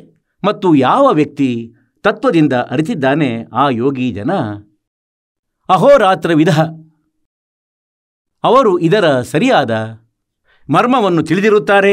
ಈ ದಿನ ರಾತ್ರಿಗಳ ಬಗ್ಗೆ ಸರಿಯಾಗಿ ಹೇಳಬಹುದು. ಅವರು ತತ್ವದರ್ಶಿ ಸಂತರಾಗಿರುತ್ತಾರೆ. ಈಗ ಇದು ಸ್ಪಷ್ಟವಾಯಿತೇನೆಂದರೆ ಇವರು ಅನುವಾದದಲ್ಲಿ ಬಹಳ ಏರುಪೇರು ಮಾಡಿಟ್ಟಿದ್ದಾರೆ. ತಮ್ಮ ಅಜ್ಞಾನದಿಂದ ಇಲ್ಲಿ ಚತುರ್ಯುಗ ಬರಬಾರದು. ಈಗ ಪ್ರಸಂಗ ನಡೆಯುತ್ತಿದೆ ಏನೆಂದರೆ, ನಾವು ದಯಾಳು ಪರಮಾತ್ಮನನ್ನು ಬಿಟ್ಟು ಈ ಕಾಲನ ಲೋಕದಲ್ಲಿ ಬಂದಿದ್ದೇವೆ. ಇವನು ದಯಾಳು ಅಲ್ಲ. ಇವನಂತೂ ಶ್ರೀಮದ್ ಭಗವದ್ಗೀತೆ ಅಧ್ಯಾಯ ಸಂಖ್ಯೆ 21ರಲ್ಲಿ ಅರ್ಜುನ ಹೇಳುತ್ತಿದ್ದಾನೆ, ಅಂದರೆ ಹೇ ಭಗವಂತ, ತಾವಂತೂ ಈ ಋಷಿಗಳನ್ನು ತಿನ್ನುತ್ತಿದ್ದೀರಿ, ತಾವು ದೇವತೆಗಳನ್ನು ತಿನ್ನುತ್ತಿದ್ದೀರಿ. ಮತ್ತು ಈ ಋಷಿಗಳ ಸಮುದಾಯ ಗುಂಪೆ ಕೈ ಜೋಡಿಸಿ ನಿಂತಿದ್ದಾರೆ ತಮ್ಮ ಎದುರು. ತಮ್ಮ ಸ್ತುತಿಯನ್ನು ಮಾಡುತ್ತಿರುವರು ಸ್ತೋತ್ರಗಳ ಮಾಧ್ಯಮದಿಂದ, ವೇದಗಳ ಸ್ತೋತ್ರಗಳಿಂದ. ಮತ್ತೀಗ ಬಿಡುಗಡೆಯ ಕಾಂಕ್ಷೆಯನ್ನು ವ್ಯಕ್ತಪಡಿಸುತ್ತಿದ್ದಾರೆ. ಅಂದರೆ ಬಿಟ್ಟುಬಿಡಿ, ತಾವಂತೂ ಇವರನ್ನೂ ತಿನ್ನುತ್ತಿರುವಿರಿ. ಅಧ್ಯಾಯ 11ರ ಶ್ಲೋಕ ಸಂಖ್ಯೆ 32ರಲ್ಲಿ ಗೀತೆ ಜ್ಞಾನದಾತ ಶ್ರೀಕೃಷ್ಣನಲ್ಲಿ ಪ್ರವೇಶಿಸಿ ಹೇಳುತ್ತಿದ್ದಾನೆ, ಏನೆಂದರೆ ನಾನು ಕಾಲನು ಅರ್ಜುನ, ಮತ್ತು ಎಲ್ಲರನ್ನೂ ತಿನ್ನಲಿಕ್ಕಾಗಿ ಬಂದಿರುವೆನು. ಮತ್ತು ಅರ್ಜುನ ಹೇಳುತ್ತಾನೆ, ಹೇ ಭಗವಂತ, ಕೆಲವರಂತೂ ತಮ್ಮ ದವಡೆಗಳಲ್ಲಿ ನೇತಾಡುತ್ತಿದ್ದಾರೆ, ಮತ್ತು ಕೆಲವರನ್ನಂತೂ ತಾವು ತಿನ್ನುತ್ತಿದ್ದೀರಿ, ಮತ್ತು ಎಲ್ಲರೂ ತಮ್ಮ ಬಾಯೊಳಗೆ ಸೇರಿಕೊಳ್ಳುತ್ತಿದ್ದಾರೆ. ಅವನು ಸ್ವತಃ ಹೇಳ್ತಾನೆಂದರೆ ನಾನು ಕಾಲನು. ಅರ್ಜುನ ಹೇಳ್ತಾನೆ, ನೀವಂತೂ ಅವರನ್ನೂ ತಿನ್ನುತ್ತಿರುವಿರಿ, ಯಾರು ತಮ್ಮ ಸ್ತುತಿಯನ್ನು ಮಾಡುತ್ತಿದ್ದಾರೆ. ಈಗ ಪುಣ್ಯಾತ್ಮರೇ, ಎಲ್ಲಿಯವರೆಗೆ ನಾವು ಕಾಲನ ಇಂದ್ರಜಾಲವನ್ನು ಅರಿಯುವುದಿಲ್ಲ, ನಾವು ಭಕ್ತಿ ಮಾಡಲು ಸಾಧ್ಯವಿಲ್ಲ. ನಾವು ಇಲ್ಲಿಯೇ ಸದಾಕಾಲ ಇವನದೇ, ಈ ಕಾಲನದೇ ಚಕ್ರವ್ಯೂಹದಲ್ಲಿ, ಇವನ ಈ ಮಾಯಾಜಾಲದಲ್ಲಿ ಬಿದ್ದು ಭ್ರಮೆಗೊಳಗಾಗಿ ಇಲ್ಲಿಯೇ ಇರುವೆವು ಮತ್ತು ಜೀವನವನ್ನು ವ್ಯರ್ಥಗೊಳಿಸುವೆವು. ಪರಮಾತ್ಮನ ಜ್ಞಾನವನ್ನು ಅರಿತುಕೊಂಡು ನಂತರ ಪರಮೇಶ್ವರ ಕಬೀರ ದೇವರ ಆಶ್ರಯದಲ್ಲಿದ್ದು ಮರ್ಯಾದೆಯಲ್ಲಿದ್ದು ತಾವು ತಮ್ಮ ಸತ್ಯ ಭಕ್ತಿಯನ್ನು ಮಾಡುತ್ತಿರಬೇಕು. ನಿಮಗೆ ಇಲ್ಲಿಯ ಸುಖಗಳೂ ಕೂಡ ಅತ್ಯಧಿಕವಾಗಿ ಸಿಗುವು. ಆದರೆ ಅವನು ಅಷ್ಟೇ ನೀಡುವನು ಭಗವಂತ, ಎಷ್ಟು ತಮಗೆ ಅವಶ್ಯಕತೆ ಇದೆ. ಹಾಗಾಗಿ ಹೀಗೆ ತಾವು ಇವನ ಭಕ್ತಿ ಮಾಡಿ ನೋಡಿ. ಭಗವಂತ ಸತ್ಯಪುರುಷನದು. ಈಗ ಹೇಳುವ ಅರ್ಥ ಇದಾಗಿದೆ, ಏನೆಂದರೆ ಅವನು ದಯಾಳು ಭಗವಂತನು ಮತ್ತು ಇವನು ಕಾಲನು. ಹಾಗಲ್ಲ, ಇಲ್ಲಿ ನಾವು ಇರುತ್ತಿದ್ದೇವೆ. ಮತ್ತು ಇವನು ಸ್ವತಃ ಕೂಡ ಹೇಳುತ್ತಾನೆ, ನಾನು ಎಲ್ಲರನ್ನು ತಿನ್ನಲು ಬಂದಿರುವನು, ನಾನು ಕಾಲನು ಪ್ರವರ್ತನಾಗಿರುವನು. ಹೀಗಾಗಿ ಇಲ್ಲಿ ಯಾವುದೇ ಇಂತಹ ವ್ಯವಸ್ಥೆ ನಮಗನಿಸುತ್ತಿಲ್ಲ. ಅಂದರೆ ಯಾವುದರಿಂದ ನಾವು ಇಲ್ಲಿಯ ಭಗವಂತನನ್ನು ದಯಾಳು ಎಂದೆನ್ನಬಹುದು, ಇಲ್ಲಿಯ ಮಾಲೀಕನನ್ನು. ನಾವು ಯಾವ ಆಧಾರದಿಂದ ಇದನ್ನು ಹೇಳಬಹುದಂದರೆ, ಈ ಭಗವಂತ ದಯಾಳು ಆಗಿರುವನೆಂದರೆ ಅವರು ಆ ಪೂರ್ಣ ಬ್ರಹ್ಮನಂತೆ ಯಾವುದಾದರೂ ಕರುಣೆಯನ್ನು ತೋರಿದಾಗ. ಹೇಗೆಂದರೆ ಆ ಪೂರ್ಣ ಬ್ರಹ್ಮನೇ ಇಲ್ಲಿಗೆ ಬರುತ್ತಾರೆ, ನಮಗೆ ವಿಧಿಯನ್ನು ಹೇಳುತ್ತಾರೆ, ಮತ್ತು ಅವರು ಹೇಳಿದ ಅನುಸಾರ ನಾವು ಇಲ್ಲಿ ಕ್ರಿಯೆಗಳನ್ನು ಮಾಡುತ್ತೇವೆ. ಹಾಗಾಗಿ ಈ ಕಾಲನ ನಿಯಮವೇನಿದೆ ಅದೂ ಕೂಡ ನಿಷ್ಕ್ರಿಯವಾಗುತ್ತದೆ. ಕಾಲನ ನಿಯಮವಿದೆ ಏನೆಂದರೆ, ಯಾರದು ಎಷ್ಟು ಆಯಸ್ಸು ನಿರ್ಧಾರಿತವಾಗಿದೆ ಅವರ ಮೃತ್ಯು ಆ ಸಮಯದಲ್ಲಿ ನಿಶ್ಚಿತವಾಗಿ ಆಗುವುದು. ಮತ್ತು ಯಾರಿಗಾದರೂ ಏನಾದರೂ ಆಪತ್ತು ಬರಲಿದೆ, ಅವರ ಪ್ರಾರಬ್ಧದಿಂದ ಸಂಸ್ಕಾರದನುಸಾರ ಅದನ್ನು ಅವರು ಅನುಭವಿಸಲೇಬೇಕಾಗುವುದು. ಮತ್ತು ಪೂರ್ಣ ಪರಮಾತ್ಮ ಸತ್ಯಪುರುಷ ಕಬೀರ ದೇವರ ಆಶ್ರಯದಲ್ಲಿ ಈ ದಾಸನ ಮಾಧ್ಯಮದಿಂದ ಯಥಾರ್ಥ ಮಂತ್ರದ ಜಪ ಮಾಡುತ್ತಾ ನಿಯಮದಲ್ಲಿ ಇದ್ದರೆ ತಮ್ಮ ಮೇಲೆ ತಮ್ಮ ಪ್ರಾರಬ್ಧದ ಸಂಸ್ಕಾರದ ಯಾವುದೇ ಆಪತ್ತು ಬರಲಾರದು. ಮತ್ತು ಒಂದು ವೇಳೆ ಮೃತ್ಯು ಆಗುವುದಿದೆ ತಮ್ಮ ಸಂಸ್ಕಾರದನುಸಾರ, ಆ ಮೃತ್ಯು ಕೂಡ ಆಗದು. ಹಾಗಾಗಿ ಇವರಾಗಿದ್ದಾರೆ ದಯಾಳು ಪರಮಾತ್ಮ ಪೂರ್ಣ ಬ್ರಹ್ಮ. ಈ ಕಾಲನ ಆಪತ್ತುಗಳನ್ನು ತರುವಂತಹ ಇವನ ಶಸ್ತ್ರಗಳೇನಿವೆ, ಏನು ಇವನ ನಿಯಮಗಳಿವೆ, ಅವುಗಳನ್ನು ಸ್ಟೇಬಲ್ ಮಾಡುವನು, ನಿಷ್ಕ್ರಿಯಗೊಳಿಸುವನು, ಜಾಮ್ ಮಾಡಿ ಬಿಡುವನು. ಈಗ ಇಲ್ಲಿ ಕೆಲವು ಭಕ್ತರು ಹೇಳ್ತಾರೆ, ಅಂದರೆ ಭಗವಂತನನ್ನು ದಯಾಳು ಎನ್ನುತ್ತೀರಿ, ಇಲ್ಲಿ ಕೆಟ್ಟ ಪರಿಸ್ಥಿತಿ ಮತ್ತು ಹಾಹಾಕಾರವಾಗುತ್ತಿದೆ. ದಯಾಳು ಹೇಗಾದ? ಯಾವ ಲೋಕದಲ್ಲಿ ಈ ಕಷ್ಟಗಳಿಲ್ಲವೋ ಆ ಪರಮಾತ್ಮ ಅಲ್ಲಿಯ ಮಾಲೀಕನಾಗಿರುವನು. ಮತ್ತು ಅಲ್ಲಿ ಹೋದ ಬಳಿಕ ತಮಗೆ ಯಾವ ಕಷ್ಟವಾಗದು. ಜರಾಮರಣ್ ಮೋಕ್ಷಾಯ್ ಮಾಂ ಆಶ್ರಿತ್ಯ ಯತಂತಿ ಯಹ ಭ್ರಂ ತತ್ವಿದುಃ ಅಖಿಲ್ ಅಧ್ಯಾತ್ಮ ಚ ಕೃತ್ಸ್ನಂ. ಈಗ ಹೇಳ್ತಾರೆ ಏನಂದರೆ, ಎಲ್ಲ ಕರ್ಮಗಳನ್ನು ಮತ್ತು ಎಲ್ಲ ಆಧ್ಯಾತ್ಮವನ್ನು ಯಾರು ತಿಳಿದಿರುತ್ತಾರೆ ಮತ್ತು ತತ್ ಬ್ರಹ್ಮನನ್ನು ಯಾರು ಅರಿತಿದ್ದಾರೋ ಅವರು ಜರಾಮರಣ್ ಮೋಕ್ಷಾಯ್ ಯತಂತಿ, ಅವರು ವೃದ್ಧಾಪ್ಯ ಮತ್ತು ಮರಣದಿಂದ ಬಿಡುಗಡೆಗಾಗಿಯೇ ಪ್ರಯತ್ನಿಸುತ್ತಾ ಇರುತ್ತಾರೆ. ಜರಾಮರಣ್ ಮೋಕ್ಷಾಯ್ ಮಾಂ ಆಶ್ರಿತ್ಯ ಯತಂತಿ ಯಹ ಭ್ರಂ ತತ್ ವಿದುಃ ಅಖಿಲ್ ಅಧ್ಯಾತ್ಮ ಚ ಕೃತ್ಸನಂ. ಎಲ್ಲ ಕರ್ಮಗಳನ್ನು ಅಂದರೆ ಆ ಎಲ್ಲ ಕರ್ಮಗಳನ್ನು ಮತ್ತು ಎಲ್ಲ ಅಧ್ಯಾತ್ಮವನ್ನು ಯಾರು ತಿಳಿದಿದ್ದಾರೆ ಮತ್ತು ತತ್ ಬ್ರಹ್ಮನನ್ನು ಅರಿತಿದ್ದಾರೆ ಅವರು ಜರಾಮರಣ್ ಮೋಕ್ಷಾಯ್ ಯತಂತಿ ಅಂದರೆ ಅವರು ವೃದ್ಧಾಪ್ಯ ಮತ್ತು ಮರಣದಿಂದ ಬಿಡುಗಡೆಗಾಗಿಯೇ ಪ್ರಯತ್ನಿಸುತ್ತಾರೆ. ನನ್ನ ಈ ಜ್ಞಾನವನ್ನು ಆಶ್ರಯಿಸಿ ಅಂದರೆ ತತ್ವದರ್ಶಿ ಸಂತನ ಹುಡುಕಾಟ ಮಾಡಿ, ನಂತರ ತತ್ವದರ್ಶಿ ಸಂತ ಹೇಳುವನು ಆ ಜ್ಞಾನವನ್ನು, ಅದನ್ನೇ ಈ ದಾಸನು ತಮಗೆ ತಿಳಿಸುತ್ತಿರುವನು. ಆ ಪರಮಾತ್ಮನನ್ನು ತತ್ಬ್ರಹ್ಮನನ್ನು ಪರಮಕ್ಷರ ಬ್ರಹ್ಮನ ಮಹಿಮೆಯನ್ನು ತಿಳಿದು ನಂತರ ಕೇವಲ ವೃದ್ಧಾಪ್ಯ ಮತ್ತು ಮರಣದಿಂದ ಬಿಡುಗಡೆಯ ಪ್ರಯತ್ನವನ್ನೇ ಮಾಡುವರು. ಈಗ ಇಲ್ಲಿ ಜರ ಅಂದರೆ ವೃದ್ಧಾಪ್ಯ. ಇಂದು ಏನು ಯುವಕರು ಇದ್ದಾರೆ ಮತ್ತು ಇಂದು ಏನು ವೃದ್ಧರಿದ್ದಾರೆ. ಈಗ ಆ ಯುವಕರಿಗೆ ಇದು ಗಮನದಲ್ಲಿಲ್ಲ. ಏನೆಂದರೆ ಇಂದೇನು ವೃದ್ಧರಿದ್ದಾರೆ ಇವರು ಹಿಂದೆ ಯುವಕರಾಗಿದ್ದರು ಎಂಬುದು. ಮತ್ತಿಂದು ಇವರಿಂದ ಎದ್ದು ಕುಳಿತುಕೊಳ್ಳಲು ಆಗದು. ಒಮ್ಮೆ ಯಾವುದೋ ನೋವು, ಇನ್ನೊಮ್ಮೆ ಕಣ್ಗಳಲ್ಲಿ ಕಷ್ಟ, ಕೆಲವೊಮ್ಮೆ ಹಲ್ಲುಗಳಲ್ಲಿ ನೋವು, ಕೆಲವೊಮ್ಮೆ ತಲೆಯಲ್ಲಿ ನೋವು, ಕೆಲವೊಮ್ಮೆ ಕಾಲುಗಳಲ್ಲಿ ನೋವು, ಒಮ್ಮೊಮ್ಮೆ ಸೊಂಟದ ನೋವು, ಕೆಲವೊಮ್ಮೆ ವಾಯು, ಮತ್ತೊಮ್ಮೆ ಕಫ ಆಯಿತು, ಕೆಲವೊಮ್ಮೆ ಪಿತ್ತ ಏರಿತು. ಹೀಗೆ ನೂರಾರು ಸಮಸ್ಯೆಗಳು ಇರುತ್ತವೆ. ಹಾಗಾಗಿ ಇಲ್ಲಿ ಪರಮಾತ್ಮ ಹೇಳ್ತಾರೆ ಏನೆಂದರೆ ಎಲ್ಲಕ್ಕಿಂತ ದೊಡ್ಡ ಕಷ್ಟ ಈ ಜೀವಾತ್ಮನ ಮೇಲೆ ವೃದ್ಧಾವಸ್ಥೆಯಾಗಿರುತ್ತದೆ ಮತ್ತು ಎರಡನೆಯ ಕಷ್ಟ ಮೃತ್ಯು. ಮತ್ತು ಇವೆರಡೂ ಯಾರಿಗೂ ಸ್ವೀಕೃತವಲ್ಲ, ಯಾರೂ ಬಯಸುವುದಿಲ್ಲ ಇವೆರಡನ್ನು, ಮತ್ತು ಎರಡೂ ಕಂಪಲ್ಸರಿ. ಮೃತ್ಯುವಂತೂ ಕಂಪಲ್ಸರಿ ಇದ್ದೇ ಇದೆ. ವೃದ್ಧಾಪ್ಯಕ್ಕಿಂತ ಮೊದಲೇ ಮರಣ ಹೋದರಂತೂ ಇನ್ನೂ ಹೆಚ್ಚು ದುಃಖ, ಪುಟ್ಟ ಪುಟ್ಟ ಮಕ್ಕಳಿರುವಾಗ. ಹೀಗಾಗಿ ಇಲ್ಲಿ ಕಷ್ಟದ ಮೇಲೆ ಕಷ್ಟವಿದೆ. ಮತ್ತು ಅಲ್ಲಿ ಆ ಸತ್ಯಲೋಕಕ್ಕೆ ಹೋದ ಬಳಿಕ ವೃದ್ಧಾಪ್ಯ ಎಂಬುದು ಇಲ್ಲ, ಮೃತ್ಯು ಇಲ್ಲ. ಎರಡೂ ಕಷ್ಟಗಳು ದೂರವಾದವು. ಯಾವುದೇ ಕಷ್ಟವೆಂಬುದೂ ಇಲ್ಲ, ಯಾವ ಕೆಲಸದ ಅಗತ್ಯವಿಲ್ಲ. ಯಾರೇ ವ್ಯಕ್ತಿಯು ಬಯಸುವುದಿಲ್ಲ ಅಂದರೆ ತಾನು ಕೆಲಸ ಮಾಡಬೇಕೆಂದು. ಒಂದೊಮ್ಮೆ ಕೆಲಸ ಮಾಡದೆ ಅವನಿಗೆ ಎಲ್ಲವೂ ಸಿಗುವುದಾದರೆ ಆಗ ಏನು ಅವಶ್ಯಕತೆ ಇದೆ ಅವನಿಗೆ ಕೈಕಾಲು ಬಡಿಯುವುದು? ಈಗ ನಾವು ಮಕ್ಕಳನ್ನು ಓದಿಸುತ್ತೇವೆ, ಇದಕ್ಕಾಗಿ ಓದಿಸ್ತೇವೆ ಮತ್ತು ಮಕ್ಕಳು ಕೂಡ ಇದೇ ಉದ್ದೇಶದಿಂದಲೇ ಓದುತ್ತಾರೆ. ಓದಿ ನಾವು ಆಫೀಸರ್ ಆಗುತ್ತೇವೆ ಅಥವಾ ದೊಡ್ಡ ಆಫೀಸ್ನಲ್ಲಿ ಅಧಿಕಾರಿ ಆಗುವೆವು. ಅಂದರೆ ನಾವು ಕಠಿಣ ಕೆಲಸಕ್ಕೆ ಹೋಗದಿರುವಂತಿರಲಿ, ಇದನ್ನೇ ಎಲ್ಲರೂ ಬಯಸ್ತಾರೆ. ನೀರು ಕೂಡ ಹೋಗಿ ಕುಡಿಯುವಂತಿರಬಾರದು, ತಂದು ಕೊಡುವ ನೌಕರನ್ನು ಇರಬೇಕು. ಹೀಗೆ ಹೇಳುವ ಅರ್ಥವೇನೆಂದರೆ ಇಲ್ಲಿಯ ವ್ಯವಸ್ಥೆ ನಕಲಿಯಾಗಿದೆ ಮತ್ತು ಅಸಲಿ ವ್ಯವಸ್ಥೆ ಸತ್ಯಲೋಕದಲ್ಲಿದೆ. ಯಾವುದೇ ಕೆಲಸ ಮಾಡುವ ಅಗತ್ಯವಿಲ್ಲ, ಯಾವುದೇ ವಸ್ತುವಿನ ಅಭಾವ ಇಲ್ಲ. ಹಚ್ಚ ಹಸುರಿನ ಗಿಡ ಮರಗಳು, ಗೋಡಂಬಿ, ಒಣದ್ರಾಕ್ಷಿ, ಸೇಬು, ಕಿತ್ತಳೆ ಹಣ್ಣು ಫಲಗಳು, ಸದಾ ಹಚ್ಚ ಹಸುರಿನ ಉದ್ಯಾನಗಳು ಇವೆ ಅಲ್ಲಿ. ಅಲ್ಲಿನ ಜಲ ಮತ್ತು ಹಾಲು ಎಂದಿಗೂ ಸಮಾಪ್ತವಾಗುವುದಿಲ್ಲ, ಕೆಡುವುದೂ ಇಲ್ಲ. ಅಲ್ಲಿ ಸಮುದ್ರಕ್ಕೆ ಸಮುದ್ರಗಳೇ ತುಂಬಿವೆ. ಈಗ ಹೇಗೆಂದರೆ ಗಂಗೆ ಜಲ ಏನಿದೆ ಸತ್ಯಲೋಕದಿಂದ ಬಂದಿರುವಂಥದ್ದು. ಇದೊಂದು ಉದಾಹರಣೆಯಾಗಿದೆ. ಅಂದರೆ ಇದು ಎಂದಿಗೂ ಕೆಡುವುದಿಲ್ಲ, ತಾವು ಎಷ್ಟೇ ವರ್ಷಗಳ ತನಕ ಅದನಡಿ. ಮತ್ತು ನಾವು ಈ ಪರಮಾತ್ಮನ ವಾಣಿ ಕಬೀರ ವಾಣಿಯನ್ನು ಮತ್ತು ಆ ಕಬೀರ ಸಾಹೇಬರು ಯಾವ ವಾಣಿಗಳನ್ನು ಗರೀಬ್ದಾಸ್ ಸಾಹೇಬರಿಗೆ ನೀಡಿದ್ದರು ಆ ಜ್ಞಾನವನ್ನು, ಆ ಅಮರ ವಾಣಿಯನ್ನು ನಾವು ಪಠಣೆ ಮಾಡುತ್ತೇವೆ ಮತ್ತು ಇಲ್ಲಿ ಸಿಂಪಲ್ ಜಲವನ್ನು ಇಡುತ್ತೇವೆ. ಸಾಧಾರಣ ಇಲ್ಲಿ ಅದು ನಾವೇನು ಡೈಲಿ ಕುಡಿಯುತ್ತೇವೆ, ಆ ಜಲವನ್ನು ಇಟ್ಟಿರುತ್ತೇವೆ. ಪರಮಾತ್ಮನ ಆ ವಾಣಿಯ ಮಂತ್ರ ನಡೆಯುತ್ತದೆ. ಸತ್ಸಂಗದ ವಚನಗಳು ಹೇಳುವಾಗ ಅದರಲ್ಲಿ ಪ್ರವೇಶಿಸದೆಲ್ಲ ಮಂತ್ರಿತವಾಗುತ್ತದೆ. ಅದು ಆ ಜಲವೇನಿದೆ ಅದನ್ನು ತಾವು ತೆಗೆದುಕೊಂಡು ಒಂದೆಡೆ ಗಂಗೆಯ ಜಲವನ್ನು ಇಡಿ, ಇನ್ನೊಂದೆಡೆ ಈ ಅಮೃತ ಜಲವನ್ನು ಇಟ್ಟಿರಿ. ಆ ಪರಮಾತ್ಮನ ವಾಣಿಯಿಂದಾಗಿ ಸಿಂಪಲ್ ಜಲ ಕೂಡ ಹಾಗೆಯೇ ಆಗುತ್ತದೆ. ನಮ್ಮ ಬಳಿ ಈಗಲೂ ಇದೆ. ಒಬ್ಬ ತಾಯಿ ತಂದು ಕೊಟ್ಟಿದ್ದಳು. ಯಾವಾಗ ನಾವು ಮನೆ ಮನೆಗೆ ಹೋಗಿ ಪಾಠ ಪ್ರವಚನ ಮಾಡುತ್ತಿದ್ದೆವು, ಇಷ್ಟು ದೊಡ್ಡ ಬಾಟಲ್ ಇದೆ, 2 ಲೀಟರ್ನದು ನಮ್ಮ ಬಳಿ ಇಡಲಾಗಿದೆ ಈಗಲೂ. 1997ರಲ್ಲಿ ಅವರ ಮನೆಯಲ್ಲಿ ಪಾಠ ಪ್ರವಚನ ಮಾಡಿದ್ದೆವು. ಅಂದರೆ ಈಗ 14 ವರ್ಷಗಳಾದವು ಮತ್ತು ಇಂದಿಗೂ ಅದು ಹೇಗಿತ್ತೋ ಹಾಗೇ ಇದೆ. ಹೀಗಾಗಿ ಆ ಸತ್ಯಲೋಕದಲ್ಲಿ ಆ ಪರಮಾತ್ಮನ ಸ್ಥಿತಿ ಇದೆ, ಉಪಸ್ಥಿತಿ ಇದೆ. ಹಾಗಾಗಿ ಇಲ್ಲೂ ಈ ವಾಣಿಯಿಂದ ಈ ಹೊಲಸು ಲೋಕದಲ್ಲೂ ಅಮೃತವಾಗುತ್ತದೆ ಈ ಸಿಂಪಲ್ ಜಲ. ಅದೇ ಈ ಜಲ ಅಮೃತ, ಗಂಗೆಯ ಜಲ ಅಲ್ಲಿಂದ ಬಂದಿರುವಂಥದ್ದು. ಹಾಗಾಗಿ ಪ್ರಸಂಗ ನಡೆಯುತ್ತಿತ್ತೇನೆಂದರೆ ಈ ಕಾಲನು ಇವನು ದಯಾಳು ಪರಮಾತ್ಮ ಅಲ್ಲ, ದಯಾಳು ಪರಮಾತ್ಮ ಆ ಸತ್ಯಲೋಕದವರಾಗಿದ್ದಾರೆ. ಅಲ್ಲಿಗೆ ಹೋದ ಬಳಿಕ ತಮಗೆ ಯಾವ ಕಷ್ಟವೂ ಇರುವುದಿಲ್ಲ.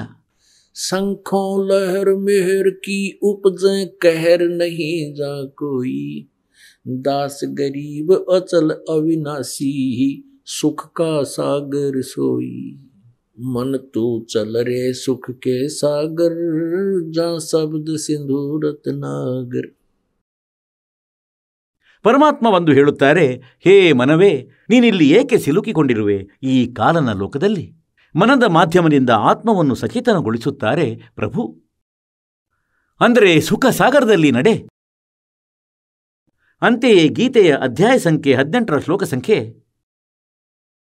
62ರಲ್ಲಿ ಹೇಳಿದನೆಂದರೆ, ಅರ್ಜುನ, ನೀನು ಸರ್ವಭಾವದಿಂದ ಪರಮೇಶ್ವರನ ಆಶ್ರಯದಲ್ಲಿ ಹೋಗು. ಅವನ ಕೃಪೆಯಿಂದಲೇ ನೀನು ಪರಮ ಶಾಂತಿಯನ್ನು ಮತ್ತು ಸನಾತನ ಪರಮಧಾಮವನ್ನು ಪ್ರಾಪ್ತಿಸುವೆ.